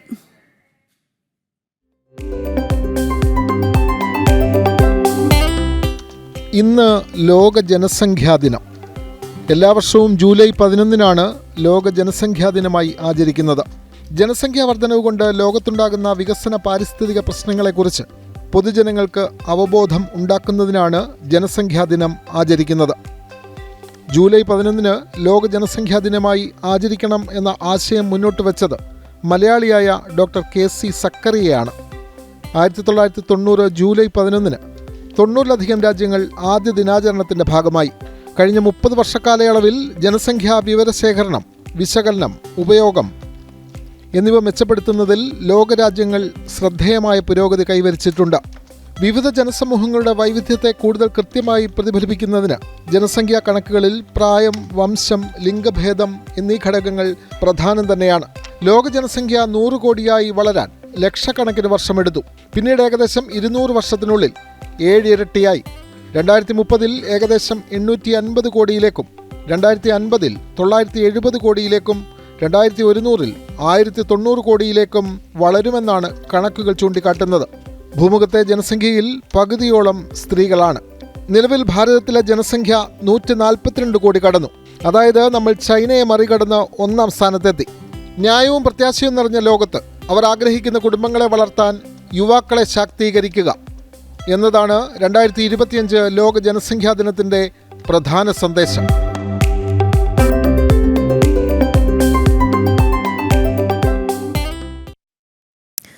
പുത്തൻപുലരി 1 മണിക്കൂർ പിന്നിടുമ്പോൾ നമുക്ക് നോക്കാം തലക്കെട്ടുകൾ. കേന്ദ്ര സർക്കാരിനെ വീണ്ടും പ്രശംസിച്ച് ശശി തരൂർ. മോദി സർക്കാർ ദേശീയതയ്ക്കൊപ്പം. 78 വർഷത്തിനിടെ രാജ്യത്തെ അടിസ്ഥാന നയങ്ങൾ മാറി. ദാരിദ്ര്യ നിർമ്മാർജ്ജനത്തിൽ ഏറെ മുന്നിലെന്നും തരൂർ.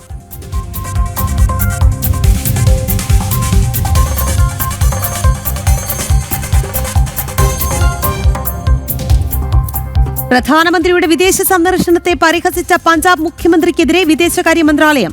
ഭഗവത് മാന്റെ പരാമർശം നിരുത്തരവാദപരം, പ്രസ്താവനകൾ തള്ളിക്കളയുന്നുവെന്നും വിദേശകാര്യ മന്ത്രാലയം.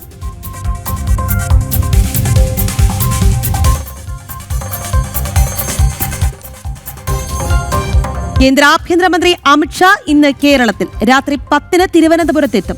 BJP സംസ്ഥാന ഓഫീസ് ഉദ്ഘാടനം നാളെ. വാർഡുതല നേതൃയോഗത്തിലും പങ്കെടുക്കും.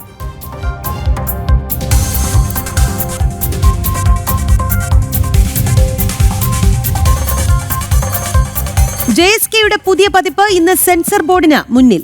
ജാനകി എന്ന പേര് മ്യൂട്ട് ചെയ്ത് പുതുക്കിയ പതിപ്പ്. പ്രദർശനാനുമതി ലഭിച്ചാൽ ഉടൻ ചിത്രം തിയേറ്ററുകളിലേക്ക്.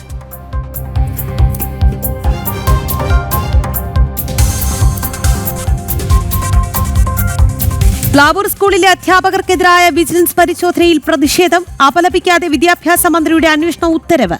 മന്ത്രിയുടെ പരാമർശത്തിലും പ്രതിഷേധം ശക്തം.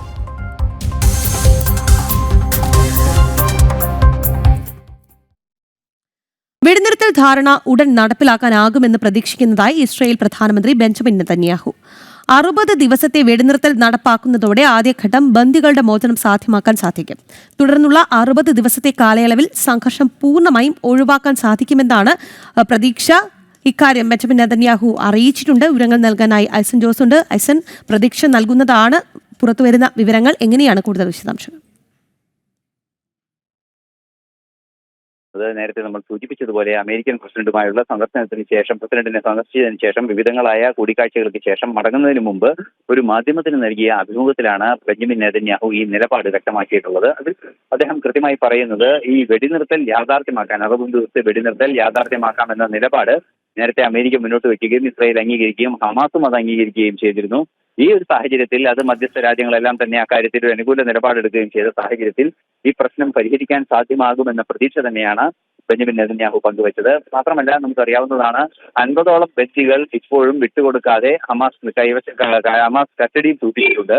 ആ കസ്റ്റഡിയിൽ സൂക്ഷിച്ച 50ഓളം ബന്ദികളുടെ അതിൽ മരിച്ചവരിൽ 25ഓളം പേരും ബാക്കി 25ഓളം പേരെ ജീവിച്ചിരിപ്പുള്ളൂ എന്ന വിവരങ്ങളാണ് പുറത്തു വരുന്നത്. എങ്കിൽ കൂടി ഇവരുടെ മൃതദേഹങ്ങളും അതുപോലെ തന്നെ ജീവനോടെയുള്ളവരെ തിരിച്ചും നൽകേണ്ടതിന്റെ നടപടിക്രമങ്ങൾ ആരംഭിക്കണമെന്നൊരു നിർദ്ദേശമാണ് അതിനൊരു കണ്ടീഷനായി പ്രധാനമായും മുന്നോട്ട് വെച്ചിരിക്കുന്നത്. അത്തരമൊരു കണ്ടീഷൻ തീർച്ചയായും ഹമാസ് അംഗീകരിക്കുമെന്ന് തന്നെയാണ് നിലവിലെ സൂചനകളിൽ നിന്ന് മനസ്സിലാക്കാൻ സാധിക്കുന്നത്. അങ്ങനെയെങ്കിൽ അന്ന്, അതായത് 2023 ഒക്ടോബർ 7 തട്ടിക്കൊണ്ടുപോയ ബന്ദികളിലെ അവസാന ഘട്ടം ബന്ദികളുടെ മോചനം സാധ്യമാവുകയും അത്തരത്തിൽ ബന്ദികളുടെ മോചനം സാധ്യമാകുന്നതോടെ തുടർ നടപടികളിലേക്ക് നീങ്ങാനും ആ തുടർ നടപടികളുടെ ഭാഗമായി തീർച്ചയായും ഇത്തരത്തിലുള്ള നടപടിക്രമങ്ങൾ മുന്നോട്ട് കൊണ്ടുപോകാനും വെടിനിർത്തൽ യാഥാർത്ഥ്യമാക്കാനും സാധിക്കുമെന്ന പ്രതീക്ഷ തന്നെയാണ് നിലവിലുള്ളത്.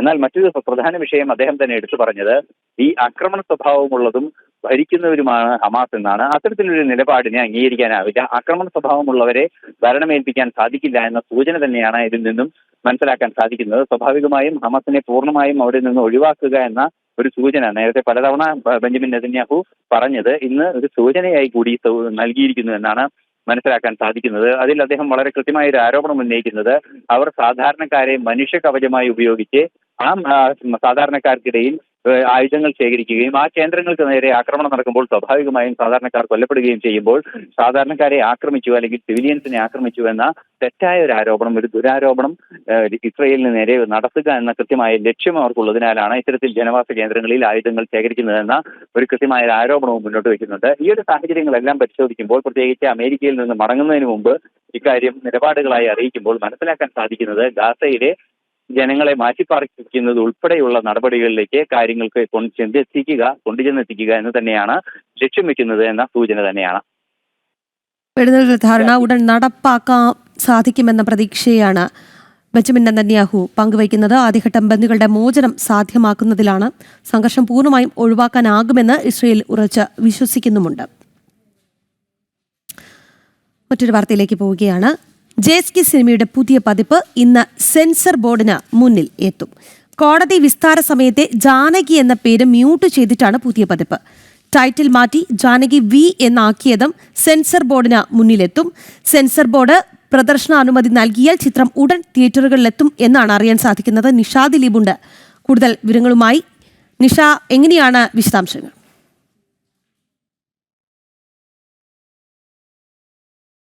ഏറെ ചർച്ചകൾക്കൊടുവിൽ JSK സിനിമയുടെ പുതിയ പതിപ്പ് ഇന്ന് സെൻസർ ബോർഡിന് മുന്നിൽ എത്തുകയാണ്.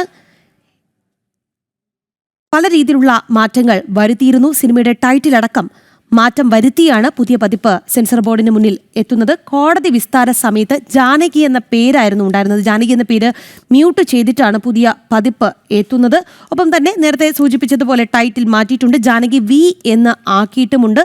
ഈ പുതിയ പതിപ്പ് സെൻസർ ബോർഡിന് മുന്നിലെത്തുമ്പോൾ സിനിമാ ആരാധകരും പ്രതീക്ഷയിലാണ്. നല്ലൊരു സിനിമയാണ് എങ്കിൽ അത് തീർച്ചയായും അവർക്ക് നല്ലൊരു കാഴ്ച തന്നെയായിരിക്കും. സെൻസർ ബോർഡ് പ്രദർശനാനുമതി നൽകിയാൽ ചിത്രം എത്രയും വേഗം തിയേറ്ററുകളിൽ എത്തിക്കാനാണ് നിർമ്മാതാക്കളും ആഗ്രഹിക്കുന്നത്. പ്രദർശനാനുമതി ലഭിച്ചാൽ ഉടൻ തിയേറ്ററുകളിൽ ഈ സിനിമ എത്തും എന്നാണ് അറിയാൻ സാധിക്കുന്നത്.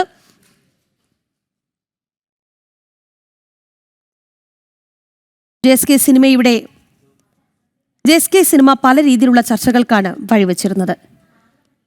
ജാനകി എന്ന പേര് ശരിയല്ല, അത് സിനിമയുടെ ടൈറ്റിൽ ഉപയോഗിക്കുന്നത് ശരിയല്ല എന്ന രീതിയിലുള്ള വാദങ്ങളൊക്കെ ഉയർന്നിരുന്നു. അത് ഹൈക്കോടതി വരെ എത്തി എന്നുള്ളതാണ്. വലിയ ചർച്ചകളൊക്കെ ഈ സിനിമയെ തുടർന്ന് ഉണ്ടാവുകയും ചെയ്തിരുന്നു. നേരത്തെ തന്നെ റിലീസ് തീരുമാനിച്ചിരുന്ന ചിത്രമാണ്. പക്ഷേ ചിത്രം കോടതി കയറിയപ്പോൾ റിലീസ് വൈകി. ഇത് നിർമ്മാതാക്കളിൽ ആശങ്ക ഉണ്ടാക്കി. എന്തായാലും ഒടുവിൽ വേണ്ട വെട്ടിത്തിരുത്തലുകളൊക്കെ നടത്തി ഇന്ന് സെൻസർ ബോർഡിന് മുന്നിൽ ഈ സിനിമ എത്തും. സിനിമയുടെ പുതിയ പതിപ്പ് എത്തും എന്നുള്ളതാണ്. നേരത്തെ കോടതി ജഡ്ജി അടക്കം ഈ സിനിമ കണ്ടിരുന്നു. അതിനുശേഷമാണ് ഒരു തീരുമാനത്തിലേക്ക് എത്തിയത് പോലും. കോടതി വിസ്താര സമയത്തെ ജാനകി എന്ന പേര് സിനിമയിൽ മ്യൂട്ട് ചെയ്തിട്ടാണ് പുതിയ പതിപ്പ് ഇറക്കുന്നത്. ടൈറ്റിൽ അടക്കം മാറ്റി ജാനകി V എന്നാക്കിയിട്ടുണ്ട്. ആ ഒരു പുതിയ പതിപ്പാണ് ഇന്ന് സെൻസർ ബോർഡിന് മുന്നിൽ എത്തുന്നതും. എന്തായാലും സിനിമ എത്തുമ്പോൾ ആരാധകർക്ക് വലിയ പ്രതീക്ഷയാണ്. സുരേഷ് ഗോപി ചിത്രമാണ് ജാനകി V എന്ന പേരിൽ പുറത്തിറങ്ങാൻ പോകുന്നത്. സിനിമ ഇന്ന് സെൻസർ ബോർഡിന് മുന്നിൽ എത്തുമ്പോൾ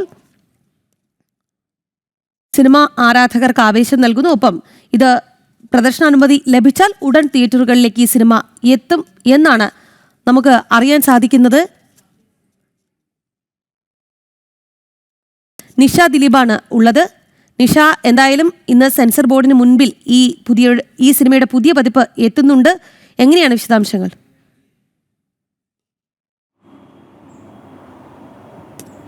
രാഖി, ഇന്നലെ രാവിലെ 10:30 ഈ സിനിമയുടെ റീ എഡിറ്റിംഗ് ആരംഭിച്ചിട്ടുണ്ട്. കൊച്ചിയിലെ ലാൽ മീഡിയയിലായിരുന്നു റീ എഡിറ്റിംഗ്. രാത്രിയോട് തന്നെ റീ എഡിറ്റിംഗ് ഒക്കെ പൂർത്തിയാക്കി ഇന്ന് ഈ സിനിമ സെൻസർ ബോർഡിന് മുന്നിലെത്തും. ടൈറ്റിൽ മാറ്റിയതുൾപ്പെടെ കോടതി സെൻസർ ബോർഡ് നിർദ്ദേശിച്ച മാറ്റങ്ങളൊക്കെ പ്രായോഗികമാക്കിക്കൊണ്ട് തന്നെയാണ് ഇന്ന് സെൻസർ ബോർഡിന് മുന്നിൽ ഈ ചിത്രം എത്തുക. അടുത്ത ബുധനാഴ്ച കോടതി ഹർജി വീണ്ടും പരിഗണിക്കുന്നുണ്ട്. ആ സമയത്ത് ഈ ഏതൊക്കെ രീതിയിൽ മാറ്റം വരുത്തി ഈ കോടതി പറഞ്ഞതിന് ശേഷം നടന്ന ഈ ഒരാഴ്ചത്തെ കാര്യങ്ങൾ, റീ എഡിറ്റിംഗ് അടക്കമുള്ള കാര്യങ്ങൾ നിർമ്മാതാക്കൾ കോടതിയിൽ അറിയിക്കും. അതിനുശേഷം ഇന്നിപ്പോൾ സെൻസർ ബോർഡിന് മുന്നിൽ ചിത്രം എത്തി ഇതിന് പ്രദർശനാനുമതി കിട്ടിക്കഴിഞ്ഞ ശേഷം അക്കാര്യം കോടതിയിൽ അറിയിക്കുന്നുണ്ട്. അടുത്ത ബുധനാഴ്ച ഈ ഹർജി വീണ്ടും പരിഗണിക്കുമ്പോൾ പ്രദർശനാനുമതി കിട്ടിയോ എന്നുള്ള കാര്യമായിരിക്കും പ്രധാനമായും ഈ ചിത്രത്തിൻ്റെ നിർമ്മാതാക്കൾ കോടതിയെ അറിയിക്കുക. അതിനുശേഷം പിന്നീടുള്ളത് റിലീസിംഗ് തീയതി പ്രഖ്യാപിക്കലാണ്. മിക്കവാറും തൊട്ടടുത്ത ദിവസം തന്നെ ഈ cinema Janaki versus state of Kerala എന്ന സിനിമ കോടതി നിർദ്ദേശിച്ച മാറ്റങ്ങളോടുകൂടി തന്നെ പ്രേക്ഷകർക്ക് മുന്നിലെത്തും. റിലീസിംഗ് തീയതി അടക്കമുള്ള കാര്യത്തിലാണ് ഇനി ഒരു തീരുമാനം വരേണ്ടത്. എന്തായാലും ബുധനാഴ്ച ഹൈക്കോടതി ഹർജി പരിഗണിച്ച ശേഷമായിരിക്കും സിനിമ എന്ന് റിലീസ് ചെയ്യും എന്നുള്ള കാര്യത്തിലടക്കം നിർമ്മാതാക്കൾ തീരുമാനമെടുക്കുക. നമുക്കറിയാം, വലിയ സംഭവ വികാസങ്ങൾക്കൊക്കെ വഴിവെച്ചുകൊണ്ടാണ് ഇത്തരത്തിൽ ഈ സിനിമയുടെ റിലീസിംഗ് തീയതി കഴിഞ്ഞ ജൂൺ 27 തീരുമാനിച്ചിരുന്നതാണ്. അന്ന് പക്ഷേ ഈ കേസുമായി ബന്ധപ്പെട്ടുള്ള വലിയ പ്രശ്നങ്ങളൊക്കെ ഉണ്ടായിരുന്നു. എന്തായാലും ബുധനാഴ്ച ഹൈക്കോടതി ഹർജി പരിഗണിക്കുന്നതോടുകൂടി തന്നെയായിരിക്കും സിനിമ എന്ന് റിലീസ് ചെയ്യുന്നുള്ള കാര്യത്തിൽ നിർമ്മാതാക്കൾ തീരുമാനമെടുക്കുന്നത്. രാഖി. നിഷ, JSK സിനിമയുടെ പുതിയ പതിപ്പ് ഇന്ന് സെൻസർ ബോർഡിന് മുൻപിൽ എത്തുന്നുണ്ട്. കോടതി വിസ്താര സമയത്തെ ജാനകി എന്ന പേര് മ്യൂട്ട് ചെയ്തിട്ടാണ് പുതിയ പതിപ്പ് എത്തുന്നത്. ഒപ്പം തന്നെ ടൈറ്റിലടക്കം മാറ്റിയിട്ടുണ്ട്. ജാനകി V എന്നാണ് സിനിമയുടെ ടൈറ്റിലാക്കിയിരിക്കുന്നത്. ഒപ്പം ഈ ചിത്രം സെൻസർ ബോർഡിന് മുന്നിലെത്തുമ്പോൾ പ്രദർശനാനുമതി ലഭിക്കുമോ എന്നതാണ് ഏവരും ഉറ്റുനോക്കുന്നത്. ചിത്രത്തിന് പ്രദർശനാനുമതി ലഭിച്ചാൽ ചിത്രം ഉടൻ തിയേറ്ററുകളിൽ എത്തുകയും ചെയ്യും. വിവരങ്ങൾ നൽകിയത് നിഷ ദിലീപാണ്. മറ്റൊരു വാർത്തയിലേക്ക് പോവുകയാണ്. വ്യത്യസ്തമായ തുലാഭാരം വഴിപാട് നടത്തി കരാറുകാരൻ. തൃശൂർ പാർലിക്കാട് സ്വദേശി സുരേഷാണ് മണലും മെറ്റലും കൊണ്ട് തുലാഭാരം നടത്തിയത്.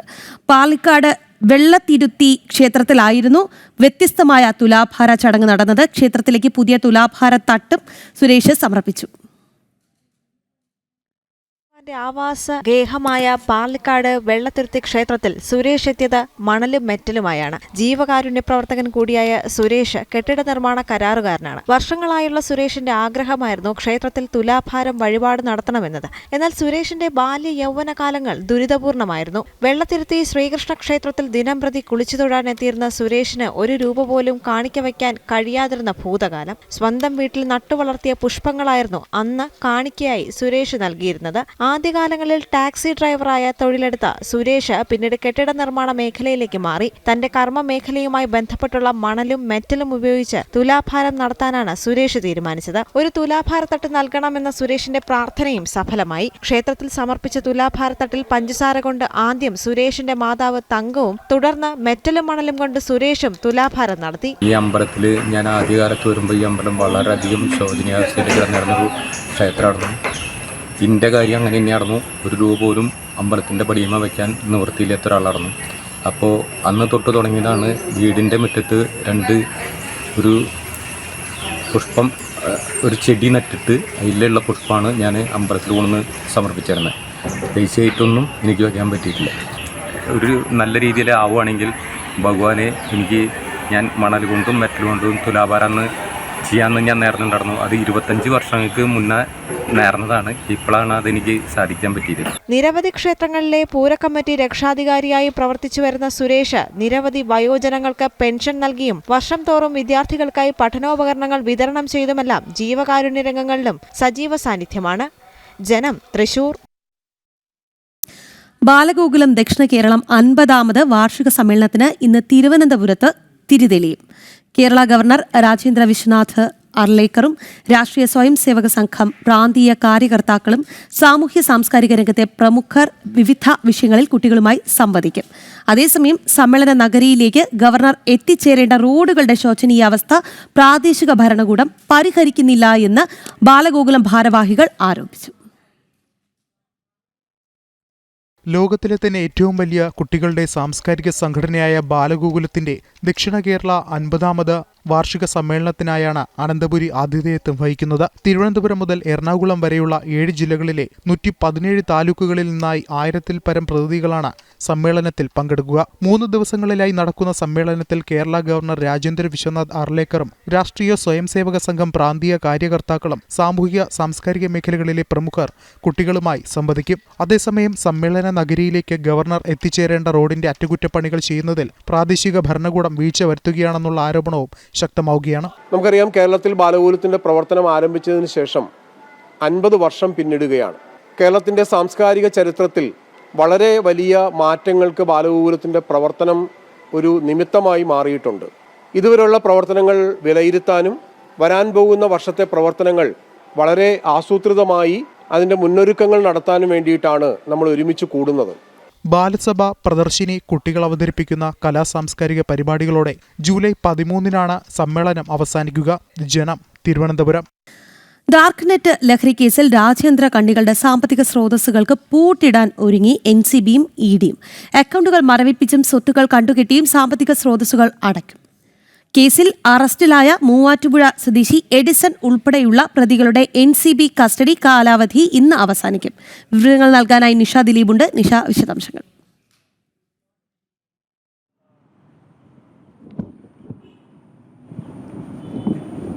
രാഖി, ഡാർക്ക് നെറ്റ് കേസുമായി ബന്ധപ്പെട്ട് ഈ പ്രതികളുടെ കസ്റ്റഡി കാലാവധി ഇന്ന് അവസാനിക്കും. എഡിസൺ, മൂവാറ്റുപുഴ സ്വദേശി എഡിസന്റെയും ഇയാളുടെ ഒപ്പമുണ്ടായിരുന്ന കൂട്ടുകാരായ അരുൺ തോമസ്, ഒപ്പം തന്നെ ഡിയോൾ എന്നിവരുടെ കസ്റ്റഡി കാലാവധിയാണ് ഇന്ന് അവസാനിക്കുക.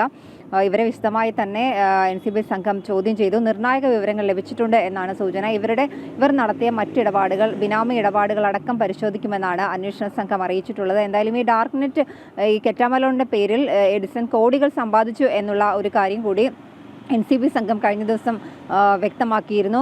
ഈ ലഹരി ഇടപാടിൻ്റെ മറവിൽ എഡിസൺ ബിനാമി ഇടപാടുകളും ഒപ്പം തന്നെ ഒക്കെ തന്നെ നടത്തിയിരുന്നു. ഇവർ വാങ്ങിക്കൂട്ടിയ ഭൂമി, ഇവരുടെ മറ്റു സ്വത്തുക്കൾ, ബന്ധുക്കളുടെ പേരിലുള്ള സ്വത്തുക്കൾ, ഈ വിവരങ്ങളെല്ലാം തന്നെ അന്വേഷണ വിധേയമാക്കിയിട്ടുണ്ട്. എന്തായാലും എഡിസനെയും ഇയാളുടെ കൂട്ടാളികളായ 2 പേരെയും കഴിഞ്ഞ 3 ദിവസം മുമ്പാണ് NCB സംഘം കസ്റ്റഡിയിൽ വാങ്ങി വിശദമായി തന്നെ ചോദ്യം ചെയ്തത്.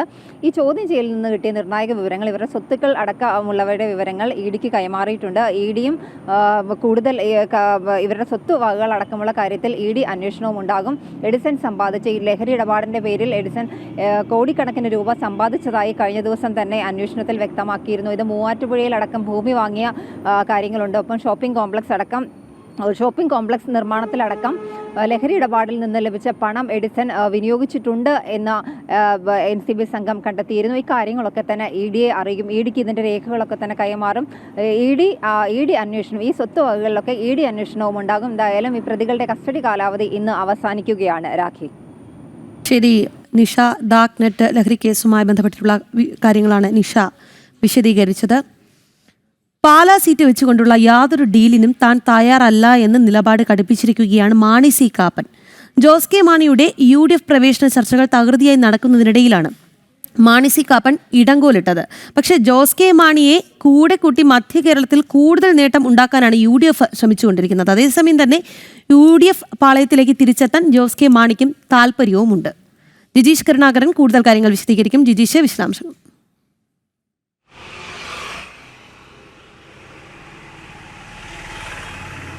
രാഗി, വീണ്ടും കേരള കോൺഗ്രസ് രാഷ്ട്രീയം സജീവ ചർച്ചയാകുന്നു. തെരഞ്ഞെടുപ്പുകൾ അടുത്തു വരുന്നു. തദ്ദേശ തെരഞ്ഞെടുപ്പും വൈകാതെ നിയമസഭാ തെരഞ്ഞെടുപ്പും എല്ലാം മുന്നിൽ കണ്ടുകൊണ്ടുള്ള നീക്കങ്ങളാണ് മുന്നണികൾ നടത്തുന്നത്. അതിൽ ഏറ്റവും പ്രധാനമെന്ന് പറയുന്നത് LDFിൽ വലിയ അസ്വാരസ്യങ്ങളുള്ള, അല്ലെങ്കിൽ LDFിൽ വലിയ പ്രശ്നങ്ങൾ അഭിമുഖീകരിക്കുന്ന LDF അവഗണനയുണ്ട് എന്ന് പാർട്ടിക്കുള്ളിൽ തന്നെയാണ് ഒരു കേരള കോൺഗ്രസ് എമ്മിൻ്റെ ഒരു സമീപനം എന്ന് പറയുന്നത്, അത്തരമൊരു നിലപാട് എന്ന് പറയുന്നത്. കാരണം തങ്ങളുടെ ആവശ്യങ്ങൾ പരിഗണിക്കപ്പെടുന്നില്ല. പ്രത്യേകിച്ച് മലയോര മേഖലയിലെ ആവശ്യങ്ങൾ ഉന്നയിക്കപ്പെടുമ്പോൾ അത് പരിഗണിക്കപ്പെടുന്നില്ല എന്നതാണ് കേരള കോൺഗ്രസ് എം ഉയർത്തുന്ന പ്രധാനപ്പെട്ട കാര്യം എന്ന് പറയുന്നത്. വന്യജീവി ആക്രമണങ്ങൾ അടക്കം അവിടെ ജനങ്ങൾ നേരിടുന്ന പ്രശ്നങ്ങൾ അത് കണ്ടില്ല എന്ന് നടിച്ച് കേരള കോൺഗ്രസ് എമ്മിന് മുന്നോട്ട് പോകാൻ കഴിയില്ല. അതുകൊണ്ട് തന്നെ ശക്തമായ ഒരു സമ്മർദ്ദ തന്ത്രം കേരള കോൺഗ്രസ് എം അവിടെ പ്രയോഗിക്കുന്ന ഘട്ടത്തിലാണ് UDFിലേക്ക് കേരള കോൺഗ്രസ് എമ്മിനെ എത്തിക്കാനുള്ള ഒരു ശ്രമങ്ങൾ മറുഭാഗത്ത് നടക്കുന്നത്. അതേസമയത്ത് തന്നെ അത്തരം ചില താല്പര്യങ്ങൾ പുറമേക്ക് തങ്ങൾ എങ്ങോട്ടുമില്ല, മുന്നണി മാറ്റം ആലോചനയിൽ പോലുമില്ല, തെറ്റായ പ്രചരണങ്ങളാണ് നടക്കുന്നത് എന്ന കാര്യങ്ങളെല്ലാം ചൂണ്ടിക്കാണിക്കപ്പെടുമ്പോൾ തന്നെ ജോസ് കെ മാണി അത്തരം കാര്യങ്ങൾ പറയുമ്പോൾ തന്നെ കൃത്യമായി അണിയറയിൽ നടക്കുന്ന നീക്കമെന്ന് പറയുന്നത് UDF ക്യാമ്പിലേക്ക് നീങ്ങാനുള്ള ശ്രമങ്ങൾ തന്നെയാണ്. അതിനുള്ള നിലമൊരുക്കുന്ന പ്രവർത്തനങ്ങളാണ്. അവിടെയാണ് ഇവിടെ ജോസ് കെ ഇതുമായി ബന്ധപ്പെട്ടുകൊണ്ട് പാലാ സീറ്റ് വെച്ച് യാതൊരു തരത്തിലുള്ള ഡീലിനും താൻ തയ്യാറല്ല എന്ന കാര്യം മാണി സി കാപ്പൻ ഉറപ്പിച്ചു പറയുന്നത്. കാരണം പാലാ സീറ്റ് വിട്ടുകൊടുക്കാൻ തയ്യാറല്ല, അത് സ്വപ്നം കണ്ടുകൊണ്ട് ആരും മുന്നണി മാറ്റത്തിന് ശ്രമിക്കേണ്ടതില്ല എന്ന കൃത്യമായ ഒരു മുന്നറിയിപ്പ് അല്ലെങ്കിൽ കൃത്യമായ തൻ്റെ നിലപാട് അതിന് താൻ അനുവദിക്കില്ല എന്ന കാര്യം മാണി സി കാപ്പനും വളരെ കൃത്യമായി തന്നെ വ്യക്തമാക്കിയിട്ടുണ്ട്. അതുകൊണ്ട് തന്നെ ഇത് UDFിലും LDFിലും ഒരുപോലെ ചർച്ചയാകുന്ന അല്ലെങ്കിൽ UDFിനും LDFിനും ഒരുപോലെ തലവേദനയാകുന്ന പ്രശ്നങ്ങളിലേക്ക് തന്നെയാണ് പോകുന്നത്. വലിയ പ്രശ്നങ്ങൾ ഉണ്ടാക്കിയായിരുന്നു UDFിൽ നിന്ന് LDFിലേക്ക് കേരള കോൺഗ്രസ് എം ചേക്കേറുന്നത്. അതിനുശേഷം പിന്നീട് വലിയ പരിഗണന ലഭിച്ചു എന്ന് പറയാൻ പറ്റില്ല. കൃത്യമായ അവഗണനകൾ തന്നെയായിരുന്നു കേരള കോൺഗ്രസ് എമ്മിനെ സംബന്ധിച്ചിടത്തോളം അവിടെ നിന്ന് നേരിടേണ്ടി വന്നത്. പ്രാദേശികമായ എതിർപ്പുകൾ പൂർണ്ണമായും അവഗണിച്ചായിരുന്നു ഇക്കാര്യത്തിൽ LDFിൻ്റെ തീരുമാനം എടുത്തിരുന്നത്. കാരണം ഈ തിരിച്ച് അവരെ കൊണ്ടുവരാനുള്ള ഒരു തീരുമാനങ്ങൾ എടുത്തിരുന്നത്. അവിടെയാണ് ഇപ്പോൾ ജോസ് കെ മാണിക്ക് വലിയ അതൃപ്തികൾ ഉയർന്നു തുടങ്ങിയത്. പ്രത്യേകിച്ച് അവിടെയുള്ള മലയോര മേഖലകളിലെ ജനങ്ങളെ സംബന്ധിച്ചിടത്തോളം അവർക്കൊപ്പം നിൽക്കുന്നവർക്കൊപ്പം പിന്തുണച്ച് നീങ്ങുക എന്നത് തന്നെയാണ് അവിടെ ജനങ്ങൾ സ്വീകരിക്കുന്ന ഒരു നിലപാട് എന്ന് പറയുന്നത്. അതുകൊണ്ട് തന്നെ LDFിനെതിരായ അതൃപ്തി, സംസ്ഥാന സർക്കാരിനെതിരായ അതൃപ്തി ജനങ്ങൾക്കുണ്ട്. അത് നിലനിൽക്കെ തങ്ങൾക്ക് മുന്നോട്ട് പോകാൻ കഴിയില്ല എന്ന കാര്യം കേരള കോൺഗ്രസ് എമ്മും മനസ്സിലാക്കുന്നു. അതുകൊണ്ട് തന്നെയാണ് പ്രത്യേക നിയമസഭാ സമ്മേളനം കൊണ്ടുവരണം, നിയമം പാസ്സാക്കണം എന്നതടക്കമുള്ള കാര്യങ്ങൾ ശക്തമായി തന്നെ കേരള കോൺഗ്രസ് എം അവതരിപ്പിക്കുന്നത്. അത് മുന്നണി മാറ്റത്തിന് വേണ്ടിയല്ല എന്ന് അവർ പറയുമ്പോൾ പോലും അത് അത്തരം നീക്കങ്ങൾ തന്നെ നടക്കുന്നു. ഒപ്പം തന്നെയാണ് മാണി സി കാപ്പനെ പോലുള്ള ആളുകൾ തങ്ങളുടെ നിലപാട് കൃത്യമായി തന്നെ വെച്ച് നീങ്ങുകയും ചെയ്യുന്നത്. പാലായ്ക്ക് പകരം കടത്തിരുത്തി വെച്ചൊരു ചർച്ചയാണ്. ശരി ജിജീഷ്, പാലാ സീറ്റ് വെച്ചുകൊണ്ടുള്ള യാതൊരു ഡീലിനും താൻ തയ്യാറല്ല എന്ന നിലപാട് ഘടിപ്പിച്ചിരിക്കുകയാണ് മാണി സി കാപ്പൻ. എന്തായാലും ഈ ഒരു തീരുമാനം UDFിന് മാത്രമല്ല LDFിനും തലവേദനയാകുന്നുണ്ട്. കൂടുതൽ ചർച്ചകളൊക്കെ നടക്കട്ടെ. ആ ചർച്ചകളിലേക്കൊക്കെ തന്നെ നമുക്ക് വരികയും ചെയ്യാം. ജിജീഷ് കരുണാകരനാണ് വാർത്ത വിശദമായി തന്നെ റിപ്പോർട്ട് ചെയ്തത്. ഇനി കണ്ണൂരിലേക്കാണ്. പരിയാരം മെഡിക്കൽ കോളേജ് ആശുപത്രിയിൽ മൂർഖൻ പാമ്പ്. കാർഡിയോളജി വിഭാഗത്തിലെ ശുചിമുറിയിലാണ് പാമ്പിനെ കണ്ടത്. പരിഭ്രാന്തരായി രോഗികൾ ഓടി. ജീവനക്കാർ പിന്നീട് പാമ്പിനെ പിടികൂടുകയായിരുന്നു. ഇന്നലെയായിരുന്നു സംഭവം. വിവരങ്ങളുമായി മിഥുൻ പിള്ളയുണ്ട്. മിഥുൻ, എങ്ങനെയാണ് അവിടെ പാമ്പ് എത്തിയത്? പാമ്പിനെ പിടികൂടാൻ സാധിച്ചോ? രാജി, ഇത് ആദ്യമായിട്ടുള്ള കണ്ണൂർ പരിയാരം ഗവൺമെന്റ് മെഡിക്കൽ കോളേജിൽ പാമ്പിനെ കണ്ടെത്തുന്നത്. ഇതിന് മുൻപേയും പലതവണ ഈ വിവിധ വാർഡുകളിലെ ശുചിമുറികളിലും ഉൾപ്പെടെ ഈ പാമ്പിനെ കണ്ടെത്തുകയും പിന്നീട് ഈ പാമ്പ് പിടുത്തക്കാർ വന്നതിനെ റെസ്ക്യൂ ചെയ്ത് കൊണ്ടുപോവുകയും ചെയ്തൊരു സാഹചര്യം മുമ്പും ഉണ്ടായിട്ടുണ്ട്. ഇത് ഇന്നലെയാണ്, അതായത് ഇന്നലെ കാർഡിയോളജി വിഭാഗത്തിലെ ശുചിമുറിയിലാണ് ഈ മൂർഖൻ പാമ്പിനെ കണ്ടത്. ചില ആളുകൾ ഈ ശുചിമുറിയിലേക്ക് പോകാൻ എത്തിയ സമയത്താണ് പാമ്പിനെ അവിടെ കണ്ടത്. തുടർന്ന് അവർ പരിഭ്രാന്തരായി രക്ഷപ്പെടുകയായിരുന്നു. തുടർന്ന് അവിടെയുള്ള ജീവനക്കാരെ ഈ വിവരം അറിയിക്കുകയും അവർ വന്ന് ഈ പാമ്പിനെ പിടികൂടി കൊണ്ടുപോവുകയുമായിരുന്നു. നമുക്കറിയാം, നിരവധി രോഗികൾ ദിവസവും ചികിത്സ തേടി എത്തുന്ന ഒരു സ്ഥലമാണ് പരിയാരം ഗവൺമെന്റ് മെഡിക്കൽ കോളേജ്. അവിടെയാണ് ഇത്തരത്തിൽ പാമ്പും മറ്റു ജീവികളുമൊക്കെ കയറുന്നൊരു സാഹചര്യമുള്ളത്. ഏതായാലും ഇത് ആദ്യത്തെ സംഭവമല്ല എന്നുള്ളതാണ് എടുത്തു പറയേണ്ടത്. ഇതിനു മുമ്പും ഇത്തരത്തിൽ പാമ്പുകൾ കയറി ജനങ്ങളെ പരിഭ്രാന്തരാക്കുന്ന ഒരു സാഹചര്യം ഉണ്ടായിട്ടുണ്ട്. രാജി, എന്തായാലും പരിയാരം മെഡിക്കൽ കോളേജ് ആശുപത്രിയിൽ മൂർഖൻ പാമ്പിനെ കണ്ടു എന്നുള്ള വാർത്തയാണ് പുറത്തു വരുന്നത്. ഇന്നലെയാണ് ഈ സംഭവം നടക്കുന്നത്. കാർഡിയോളജി വിഭാഗത്തിലെ ശുചിമുറിയിലാണ് പാമ്പിനെ കണ്ടത്. രോഗികളൊക്കെ പരിഭ്രാന്തരായി ഓടി. ഇത് ആദ്യത്തെ സംഭവമല്ല എന്ന് അവർ തന്നെ പറയുന്നുമുണ്ട്. എന്തായാലും പാമ്പുകൾക്കൊക്കെ സ്വൈരവിഹാരം നടത്താനുള്ള ഇടമായി ആശുപത്രികൾ മാറുകയാണോ എന്ന സംശയമുണ്ട്. എന്തായാലും ജീവനക്കാർ പിന്നീട് ഈ പാമ്പിനെ പിടികൂടുകയും ചെയ്തു. മിഥുൻ പിള്ളയാണ് വാർത്ത റിപ്പോർട്ട് ചെയ്തത്.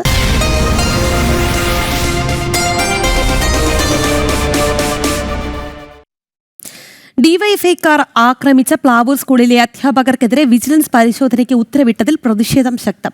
അതിക്രമത്തെ അപലപിക്കാതെയാണ് വിദ്യാഭ്യാസ മന്ത്രിയുടെ അന്വേഷണ ഉത്തരവ്. മന്ത്രിയുടെ ഉത്തരവ് പുച്ഛിച്ച് തള്ളുന്നുവെന്നാണ് NTUയുടെ നിലപാട്. സ്കൂളിലെ ഭക്ഷ്യസാധനങ്ങൾ ദുരുപയോഗം ചെയ്തുവെന്ന പരാതി, അധ്യാപികമാരെ അവഹേളിക്കാനെന്ന വിമർശനവുമുണ്ട്. ഒരു കൂട്ടം അധ്യാപകർ പണിമുടക്ക് ദിവസത്തിൽ ജോലിക്കെന്ന വ്യാജേന എത്തിയെന്ന മന്ത്രിയുടെ പരാമർശത്തിലും പ്രതിഷേധം ഉണ്ട്. കാട്ടാക്കട പ്ലാവൂർ ഹൈസ്കൂളിലും ജോലി ചെയ്യാൻ തയ്യാറായി പങ്കെടുത്ത അധ്യാപകര് ജോലിക്കെന്ന വ്യാജേന എത്തിയെന്നാണ് മന്ത്രിയുടെ പത്രക്കുറിപ്പിൽ പറയുന്നത്. യഥാർത്ഥത്തിൽ അത് അധ്യാപക സമൂഹത്തെ ഒന്നടങ്കം ആക്ഷേപിക്കുകയാണ്. ജോലിക്കെന്ന വ്യാജേനയല്ല, ജോലി ചെയ്യാൻ തയ്യാറായിട്ടാണ് ആ അധ്യാപകർ വിദ്യാലയങ്ങളിൽ എത്തിയത് എന്ന് വേണ്ടി മനസ്സിലാക്കാം. മാത്രമല്ല, അവരവിടെ ഭക്ഷണം തയ്യാറാക്കിയത് വിജിലൻസിനെ കൊണ്ട് അന്വേഷിപ്പിക്കുമെന്നാണ് പറയുന്നത്. അതുപോലെ തന്നെ വിദ്യാലയത്തിന്റെ അടുത്ത ഹോട്ടലുകളോ ഒന്നും പ്രവർത്തിക്കുന്നുണ്ടായിരുന്നില്ല. ഒരുപക്ഷെ അവർക്ക് ഉച്ചയ്ക്കോ മറ്റ് രാവിലത്തെ പ്രഭാത ഭക്ഷണത്തിന്റെ പകരമായിട്ടോ ഒക്കെ കഴിക്കാൻ വേണ്ടിയിട്ടുള്ള ഭക്ഷണമായിരിക്കാം തയ്യാറാക്കിയത്. അതുപോലെ തന്നെ പഠിക്കാൻ എത്തുന്ന കുട്ടികളുണ്ടെങ്കിൽ അവർക്ക് കൊടുക്കാനായിരിക്കാം. അപ്പൊ ഇത് ദുരുപയോഗം ചെയ്തു എന്നാണ് മന്ത്രി പറയുന്നത്. എന്ത് ദുരുപയോഗമാണ് നടത്തിയതെന്ന് മന്ത്രിയുടെ പത്രക്കുറിപ്പിൽ വ്യക്തമല്ല.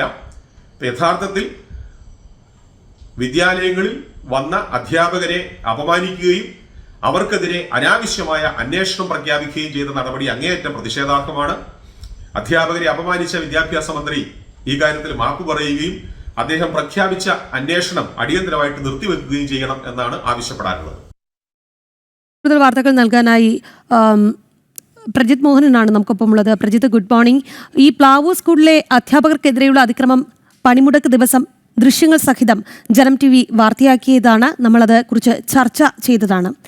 ഇപ്പോൾ വാദിയെ പ്രതിയാക്കുന്ന നിലപാടാണ് മന്ത്രിയുടെ ഭാഗത്തു നിന്ന് അടക്കമുണ്ടാകുന്നത്.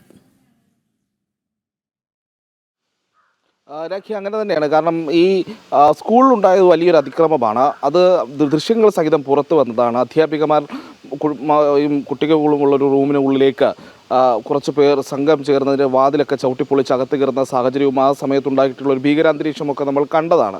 അവിടെ എത്തിയ ചില ഡിവൈഎഫ്ഐയുടെ വനിതാ പ്രവർത്തകരടക്കം ഈ പറയുന്ന അധ്യാപികമാർക്കെതിരെ നടത്തിയ അസഭ്യവർഷവും മോശം രീതിയിലുള്ള പരാമർശങ്ങളുമെല്ലാം നമ്മൾ കണ്ടതാണ്. അതിൻ്റെ ദൃശ്യങ്ങളും പുറത്തു വന്നിട്ടുണ്ട്. പക്ഷേ ഈ സാഹചര്യം ഇതായിരിക്കെ ആ സ്കൂളിലെ അധ്യാപകർക്കെതിരെ ഒരു നടപടി സ്വീകരിക്കാനുള്ള നീക്കത്തിലാണ് സംസ്ഥാന വിദ്യാഭ്യാസ വകുപ്പ് എന്നുള്ളതാണ് ഏറ്റവും വലിയ പ്രതിഷേധത്തിന് കാരണമാകുന്നത്. കാരണം ഈ അക്രമത്തെയോ അതിക്രമത്തെയോ ഒരു തവണയെങ്കിലും വിദ്യാഭ്യാസ മന്ത്രി ഒന്ന് അപലപിച്ചിരുന്നെങ്കിൽ എന്നുള്ളതാണ് ഈ അധ്യാപകർ പ്രധാനമായും ചോദിക്കുന്നത്. കാരണം ഒരു തവണ പോലും ഈ അക്രമത്തെ അപലപിക്കാൻ തയ്യാറാകാത്ത മന്ത്രി തന്നെ ആ അക്രമം നേരിട്ട അധ്യാപകർക്കെതിരെ നടപടി സ്വീകരിക്കാനുള്ള ഒരു വിജിലൻസ് പരിശോധനയിലേക്ക് നീങ്ങുന്നു എന്നുള്ളതാണ് ഇതിൽ ഏറ്റവും ശ്രദ്ധേയമായിട്ടുള്ള കാര്യം. കഴിഞ്ഞ ദിവസം പുറത്തു വന്ന ഈ വാർത്താക്കുറിപ്പ് പോലും വളരെ ഒരു നിലവാരം കുറഞ്ഞതെന്ന് തന്നെ നമുക്ക് പറയേണ്ടി വരും. കാരണം രാഷ്ട്രീയ ആരോപണങ്ങളൊക്കെയാണ് ഒരു വിജിലൻസ് അന്വേഷണത്തിലുള്ള വാർത്താക്കുറിപ്പിലൂടെ പുറത്തുവിട്ടത് എന്നുള്ളത് കൂടി നമ്മൾ കാണേണ്ടതുണ്ട്. അല്ലെങ്കിൽ പണിമുടക്ക് ദിവസം അധ്യാപകർ ജോലിക്ക് എന്ന വ്യാജേന സ്കൂളിൽ എത്തിയെന്നുള്ളതാണ് ഒരു പരാമർശം. അതായത് പണിമുടക്ക് ദിവസം പണിമുടക്ക് എന്ന് പറയുന്നത് അങ്ങനെ ഒരു ഔദ്യോഗിക കാര്യമല്ല എന്നുള്ളത് നമുക്ക് കൃത്യമായി അറിയാവുന്നതാണ്. അപ്പോൾ ആ ദിവസം ജോലിക്ക് തയ്യാറായി എത്തിയവരെ അപമാനിക്കുന്ന രീതിയിലുള്ള ഒരു പരാമർശം വിദ്യാഭ്യാസ വകുപ്പിൻ്റെ തലവൻ്റെ ഭാഗത്ത് നിന്ന് തന്നെ ഉണ്ടായി എന്നുള്ളതാണ് ഇതിലേറ്റവും അപലപനീയമായ കാര്യം എന്നുള്ളതാണ് അധ്യാപകർ ചൂണ്ടിക്കാട്ടുന്നത്. കാരണം അതൊരു മോശം പരാമർശമാണ്. അധ്യാപകന്മാരെ അവഹേളിക്കാൻ ലക്ഷ്യമിട്ടുള്ളത് എന്നുള്ളതാണ് അവർ ആരോപിക്കുന്നത്. അതോടൊപ്പം തന്നെ ഈ അന്വേഷണം തന്നെ ഒരു ശരിയല്ലാത്ത രീതിയാണ് എന്നുള്ളത് കൂടി അവർ എടുത്ത് പറയുന്നുണ്ട്. കാരണം ഈ ഭക്ഷണം ഉണ്ടാക്കിയതെന്ന് സ്കൂളിൽ കുട്ടികൾ എത്തിയിരുന്നു. സ്കൂളിൽ എത്തിയ കുട്ടികളെ ചിലർ മടക്കി അയക്കുന്ന സാഹചര്യമൊക്കെ അവിടെ ഉണ്ടായിരുന്നു. പ്രത്യേകിച്ച് ഈ സമരക്കാരുടെ അല്ലെങ്കിൽ പണിമുടക്ക് അനുകൂലികളായിട്ടുള്ള ചിലർ. അപ്പോൾ അത്തരം കാര്യങ്ങളൊക്കെ ചെയ്യുമ്പോൾ ആദ്യം വന്ന കുട്ടികൾക്ക് വേണ്ടി കൂടിയാണ് ഈ ഭക്ഷണം ഉണ്ടാക്കിയത് എന്നുള്ളത് അന്ന് തന്നെ വ്യക്തമായതാണ്.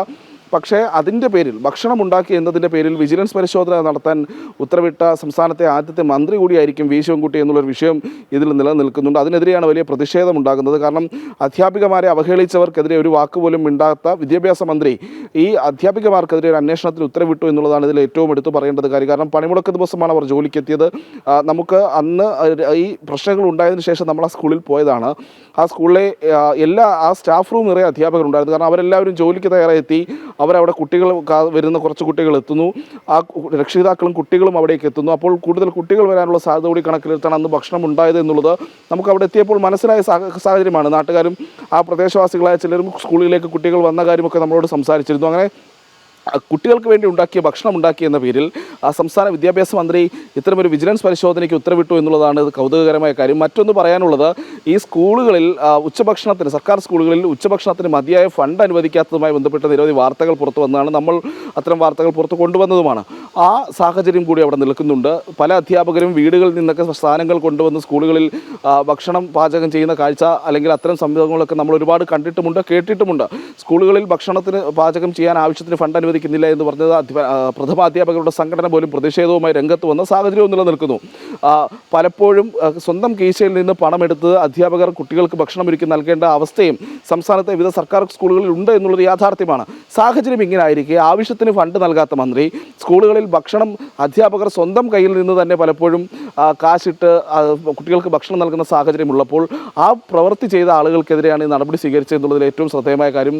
അതിൽ അന്ന് ഈ പ്രശ്നം ഉണ്ടാകുമ്പോൾ തന്നെ ഈ അധ്യാപകർ പറഞ്ഞതാണ്, അപ്പോൾ ഉണ്ടാക്കിയ ഭക്ഷണ സാധനങ്ങൾ തങ്ങൾ വീടുകളിൽ നിന്ന് കൊണ്ടുവന്നതാണ്, കുട്ടികൾക്ക് ഇങ്ങനെ ഭക്ഷണ സാധനങ്ങൾ കൊണ്ടുവന്ന് അത് സ്കൂളിൽ വെച്ച് പാചകം ചെയ്ത് കുട്ടികൾക്ക് കൊടുക്കാറുണ്ട് എന്നുള്ളൊരു കാര്യവും അവർ ഒന്ന് വ്യക്തമാക്കിയിരുന്നു. അങ്ങനെ സാഹചര്യം ഇതായിരിക്കെ ഈ പണിമുടക്ക് ദിവസം ചില ഡിവൈഎഫ്ഐ പ്രവർത്തകരുടെ അക്രമത്തെ പ്രതിരോധിക്കാൻ ശ്രമിച്ചതിന് അല്ലെങ്കിൽ അതിനെ എതിർത്തതിന്, സ്കൂളിൽ തുടർന്നതിന്, ഈ ആക്രമിക്കാൻ വന്നവരുടെ മുന്നിൽ സധൈര്യം നിന്നതിന് ഈ അധ്യാപികമാർക്കെതിരെ നടപടിയെടുക്കുന്നു എന്നുള്ളതാണ് ഇതിൽ ഏറ്റവും പ്രധാനപ്പെട്ട കാര്യം എന്ന് പറയുന്നത്. എന്തായാലും ഇതിനെതിരെ വലിയ പ്രതിഷേധം ഇപ്പോൾ ശക്തമായി വരികയാണ്.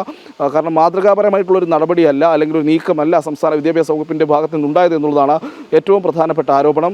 ഇത്തരമൊരു നടപടി സ്വീകരിക്കുകയാണെങ്കിൽ, വിജിലൻസ് പരിശോധന സ്വീകരിക്കുകയാണെങ്കിൽ അതിനെ എതിർക്കുമെന്നുള്ളത് തന്നെയാണ് അധ്യാപക സംഘടനകളൊക്കെ വ്യക്തമാക്കുന്നത്. കൂടുതൽ സംഘടനകൾ ഈ വിഷയത്തിൽ പ്രതിഷേധവുമായി രംഗത്ത് വരുമെന്നും നമ്മൾ മനസ്സിലാക്കുന്നുണ്ട്.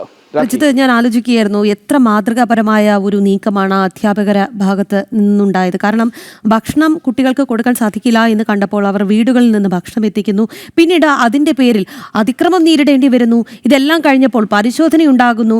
ഇതിനെല്ലാം പുറമെയാണ് നമ്മുടെ വിദ്യാഭ്യാസ മന്ത്രിയുടെ ഭാഗത്തു നിന്നുണ്ടാകുന്ന പരിഹാസപൂർണമായ നീക്കവും.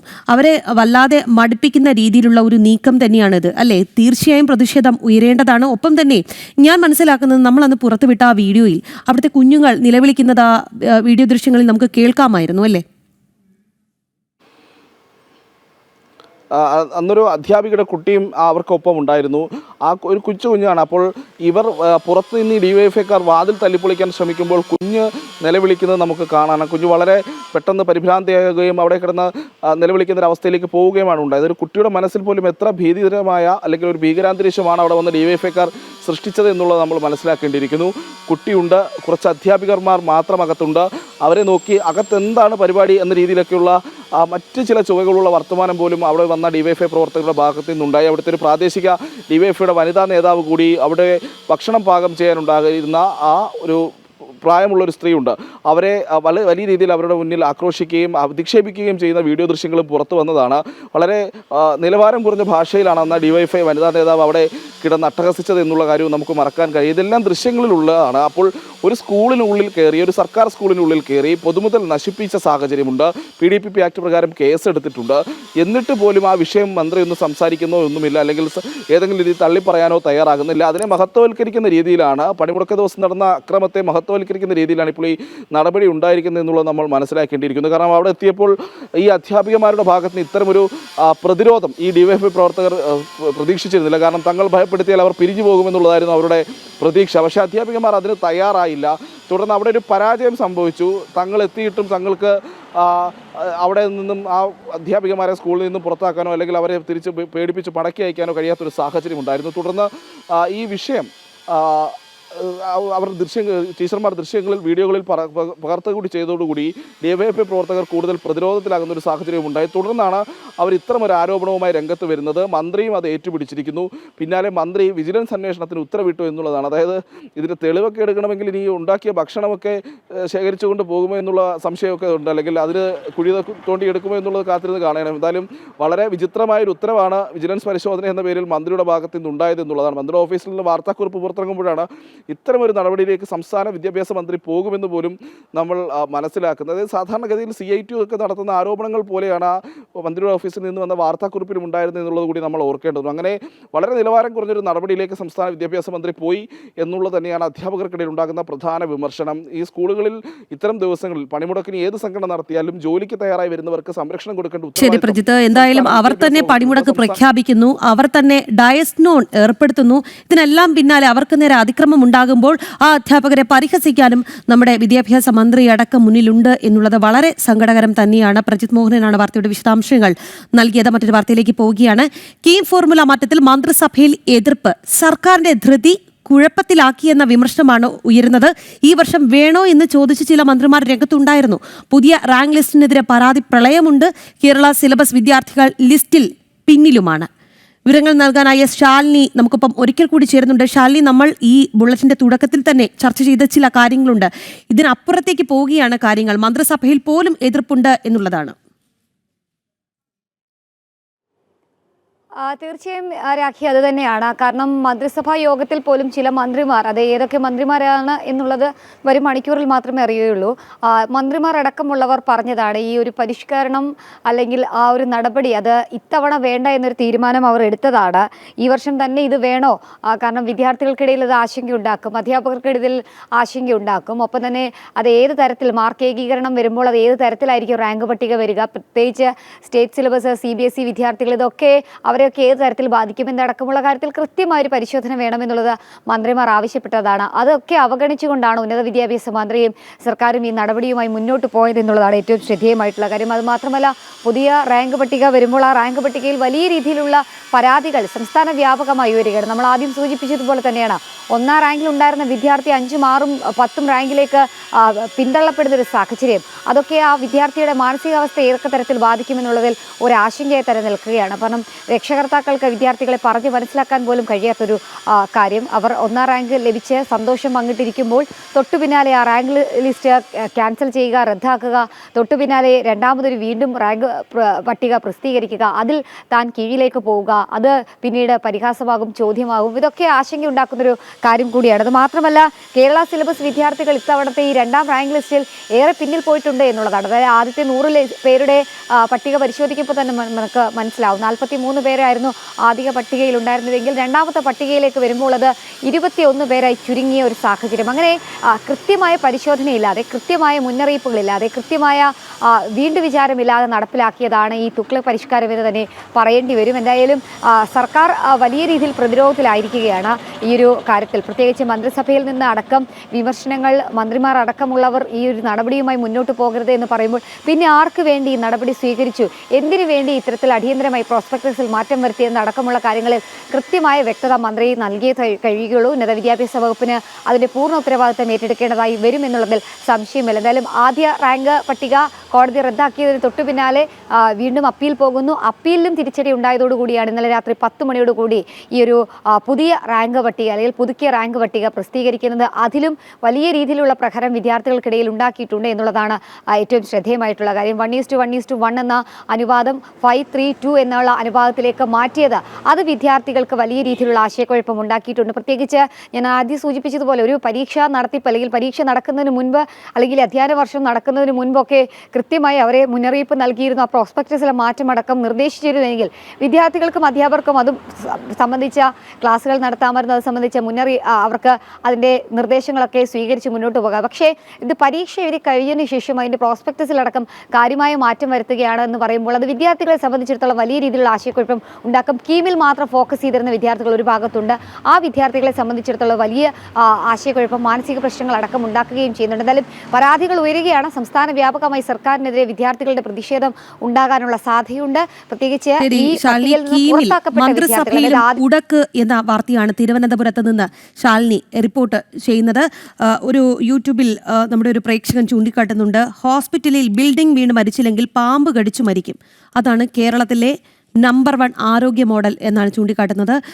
ഒരു വാർത്തയിലേക്ക് പോവുകയാണ്. കേരള സർവകലാശാല രജിസ്ട്രാറുടെ സസ്പെൻഷൻ ചൂണ്ടിക്കാട്ടി CPM പിന്തുണയോടെ നടത്തുന്ന സമരാക്രമങ്ങൾ നിയമസഭാ തെരഞ്ഞെടുപ്പ് മുന്നിൽ കണ്ട് SFIക്ക് പിന്നാലെ DYFIയും സമരത്തിന് ഇറങ്ങിയതോടെ രാഷ്ട്രീയ ലാഭം മാത്രമാണ് CPM ലക്ഷ്യം വയ്ക്കുന്നത്. നീണ്ട കാലത്തിനു ശേഷം സമരങ്ങളിൽ സജീവമാകുന്ന SFIക്ക് പോലീസ് നൽകുന്ന പ്രോത്സാഹനവും സംശയങ്ങൾക്ക് ഊന്നൽ നൽകുന്നുണ്ട്.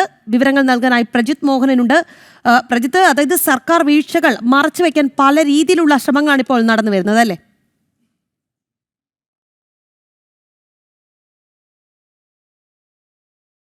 ചില വിഷയങ്ങൾ അടുത്തിടെ ഉണ്ടായിരുന്നു. പ്രത്യേകിച്ച് ആരോഗ്യ മേഖലയുടെ പൂർണ്ണമായ തകർച്ച സംസ്ഥാനത്തുണ്ട് എന്നുള്ളതൊരു പകൽ പോലെ വ്യക്തമായ കാര്യമാണ്. അതായത് ഡോക്ടർ ഹാരിസുമായി ബന്ധപ്പെട്ടിട്ടുള്ള അദ്ദേഹത്തിൻ്റെ വെളിപ്പെടുത്തൽ, തുടർന്നുണ്ടായിട്ടുള്ള വിവാദങ്ങൾ, പിന്നാലെ കോട്ടയം മെഡിക്കൽ കോളേജിൽ കാലപ്പഴക്കം ചെന്ന കെട്ടിടം ഇടിഞ്ഞു വീണ ബിന്ദു എന്ന യുവതി മരിച്ച സാഹചര്യം, അങ്ങനെ സംസ്ഥാന ആരോഗ്യ വകുപ്പിൻ്റെ തുടർ വീഴ്ചകളും അതോടൊപ്പം കൃത്യമായ പണം അനുവദിക്കാത്ത തുടങ്ങിയിട്ടുള്ള നിരവധി വിഷയങ്ങൾ, ആരോഗ്യ മേഖലയിലെ സാധാരണക്കാർക്ക് ലഭിക്കേണ്ട പല അവകാശങ്ങളും ലഭിക്കാത്തത്, കാരുണ്യ ബെനഫിറ്റ് ഫണ്ട് പോലെ പദ്ധതികൾ താളം തെറ്റുന്നത്, പലയിടത്തും സാധാരണക്കാർക്ക് ലഭിക്കേണ്ട ഒട്ടനവധി ആനുകൂല്യങ്ങൾ മുടങ്ങിപ്പോകുന്നത്, അങ്ങനെ സർക്കാരിനെതിരെ വലിയ പ്രതിഷേധം ഉയർന്നു നിന്നൊരു സാഹചര്യം, ഒരു സമയമായിരുന്നു.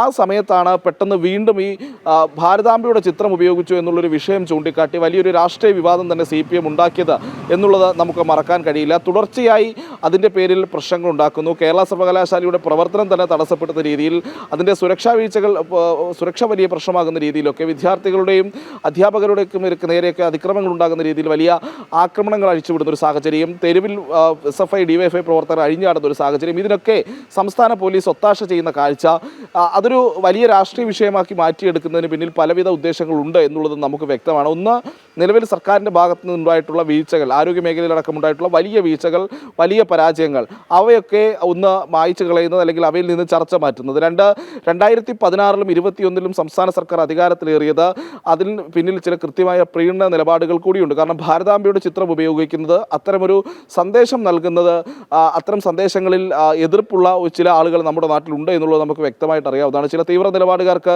അത്തരം സങ്കല്പങ്ങളോടുള്ള നിലപാട് എന്താണ്, അവർ കാലങ്ങളായി അതിനെയൊക്കെ എതിർക്കുന്നതുമാണ് എന്നുള്ളത് നമുക്ക് കൃത്യമായി അറിയാവുന്നൊരു വിഷയമാണ്. അപ്പോൾ അത്തരം സംഘടനകളെ, തീവ്ര ഇസ്ലാമിക സംഘടനകളെയൊക്കെ പ്രീണിപ്പിക്കാനും അവരുടെ വോട്ട് നേടാനും തെരഞ്ഞെടുപ്പ് കാലത്ത് CPM ഇത്തരത്തിലുള്ള നീക്കങ്ങൾ പലപ്പോഴും നടത്താറുണ്ട്. സമയപരിമിതി ഉള്ളത് കൊണ്ട് മാത്രമാണ് ഇടപെടുന്നത്. ഈ വിഷയത്തിലൊക്കെ തന്നെ വിശദമായ ഒരു ചർച്ച നടക്കേണ്ടതാണ്. വരും മണിക്കൂറുകളിൽ നമുക്ക് അത്തരം ചർച്ചകൾ ഉണ്ടാകുമെന്ന് പ്രതീക്ഷിക്കാം. മറ്റൊരു വാർത്തയിലേക്ക് പോവുകയാണ്. ഭാസ്കര കാരണവർ കൊലക്കേസ് പ്രതി ഷെറിന് മോചനം, ശിക്ഷാ ഇളവ് നൽകി വിട്ടയക്കാനാണ് തീരുമാനം. സർക്കാർ ശുപാർശ ഗവർണർ അംഗീകരിച്ചു. 14 വർഷം പൂർത്തിയായതിന് പിന്നാലെയാണ് മോചനം ഉണ്ടാകുന്നത്. ശാലിനിയാണ് വിവരങ്ങളുമായി. ശാലിനി, എപ്പോഴായിരിക്കും മോചനം സാധ്യമാവുക? ഇതുമായി ബന്ധപ്പെട്ട മറ്റ് നിയമ വശങ്ങൾ പരിശോധിച്ച് നടപടിയിലേക്ക് കടക്കാൻ പോകുന്നുണ്ട് എന്നുള്ളതാണ് നമ്മൾ മനസ്സിലാക്കുന്നത്. ചെങ്ങന്നൂർ ഭാസ്കര കാരണവർ വധക്കേസ് പ്രതി ഷെറിനടക്കം 11 പേർക്ക് ശിക്ഷയിൽ ഇളവ് നൽകി വിട്ടയക്കണമെന്നായിരുന്നു സർക്കാരിന്റെ ശുപാർശ. മന്ത്രിസഭാ യോഗം അത്തരത്തിലൊരു തീരുമാനമെടുക്കുകയും ശുപാർശ രാജ്ഭവനിലേക്ക് അയക്കുകയുമായിരുന്നു. രാജ്ഭവൻ ഇത് പിന്നീട് വിശദമായി പരിശോധിച്ച് മന്ത്രിമാരുടെ അടക്കം വിശദീകരണം തേടി. ഇതിന് പിന്നാലെയാണ് ഇപ്പോൾ രാജ്ഭവന്റെ ഭാഗത്തു നിന്ന് ഒരു സുപ്രധാന നീക്കം ഉണ്ടാകുന്നത്. ഒരു മന്ത്രിസഭയിലെ തന്നെ ഒരു മന്ത്രിയുടെ പ്രത്യേക ഇടപെടലും താല്പര്യവും ഷെറിന്റെ ജയിൽ മോചനത്തിന് പിന്നിലുണ്ട് എന്നുള്ളൊരു വിമർശനമൊക്കെ ശക്തമായിരുന്നു. ഈ സാഹചര്യത്തിൽ വിശദമായ റിപ്പോർട്ട് രാജ്ഭവൻ ആവശ്യപ്പെടുകയും ചെയ്തിരുന്നു. ഇതിന്റെ അടിസ്ഥാനത്തിലാണ് വിശദമായ റിപ്പോർട്ട് ലഭ്യമാക്കി അത് അംഗീകരിച്ചുകൊണ്ടാണ് ഇപ്പോൾ ഗവർണർ രാജേന്ദ്ര വിശ്വനാഥ് അർലേക്കർ ഈ കാര്യത്തിൽ ഒരു തീരുമാനം ഇപ്പോൾ എടുത്തിട്ടുള്ളത്. നേരത്തെ ഷെറിന് ശിക്ഷയിളവ് നൽകണമെന്ന് സർക്കാർ ശുപാർശ നൽകിയതിൽ വ്യാപകമായിട്ടുള്ള പ്രതിഷേധങ്ങൾ ഉയരുകയും ചെയ്തിരുന്നു. ഓരോ തടവുകാരുടെയും കുറ്റകൃത്യം, ശിക്ഷ, പരോൾ ലഭ്യമായത്, ജയിലിലെ പെരുമാറ്റം തുടങ്ങിയ വിശദാംശങ്ങൾ പ്രതിപാദിക്കുന്ന ഫോറം രാജ്ഭവൻ ഏർപ്പെടുത്തുകയും ചെയ്തിരുന്നു. ശുപാർശയോടൊപ്പം ഈ ഫോറം പൂരിപ്പിച്ച് സർക്കാർ വീണ്ടും ഫയൽ സമർപ്പിക്കുകയായിരുന്നു. ജീവപര്യന്തം തടവിന് ശിക്ഷിച്ച് 14 ഭാസ്കര കാരണവർ കൊലക്കേസ് പ്രതി ഷെറിന് ഒടുവിൽ മോചനം സാധ്യമാവുകയാണ്. അതിനുള്ള തീരുമാനമൊക്കെ വന്നിട്ടുണ്ട്. ശാലിനിയാണ് വിവരങ്ങൾ നൽകിയത്. അമേരിക്കയിലെ ഫ്ലോറിഡയിൽ നടക്കുന്ന ലയൺസ് ക്ലബ് ഇന്റർനാഷണൽ 107ാമത് കൺവെൻഷനിലേക്ക് പങ്കെടുക്കുന്ന ലയൺസ് ക്ലബ് ഇന്റർനാഷണൽ 324 1F മുൻ ഡിസ്ട്രിക്ട് ഗവർണർ അഡ്വക്കേറ്റ് KG അനിൽകുമാറിനും വൈസ് ഡിസ്ട്രിക്ട് ഗവർണർ ഉമ അനിൽകുമാറിനും യാത്രയയപ്പ് നൽകി. നെടുമ്പാശ്ശേരി ഇന്റർനാഷണൽ എയർപോർട്ടിൽ ലയൺസ് ക്ലബ് ഓഫ് ICL അംഗങ്ങൾ ചേർന്നാണ് യാത്രയയപ്പ് ഒരുക്കിയത്. ക്ലബ് പ്രസിഡന്റ് സാ Maliyekkal, secretary TG Babu, treasurer K Ramachandran, T Madhavankutty, KP Satheesan എന്നിവർ നേതൃത്വം നൽകി.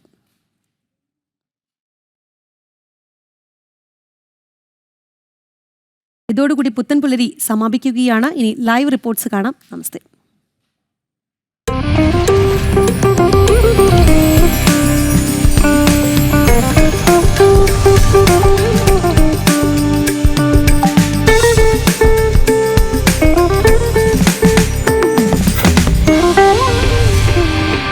Mm-hmm.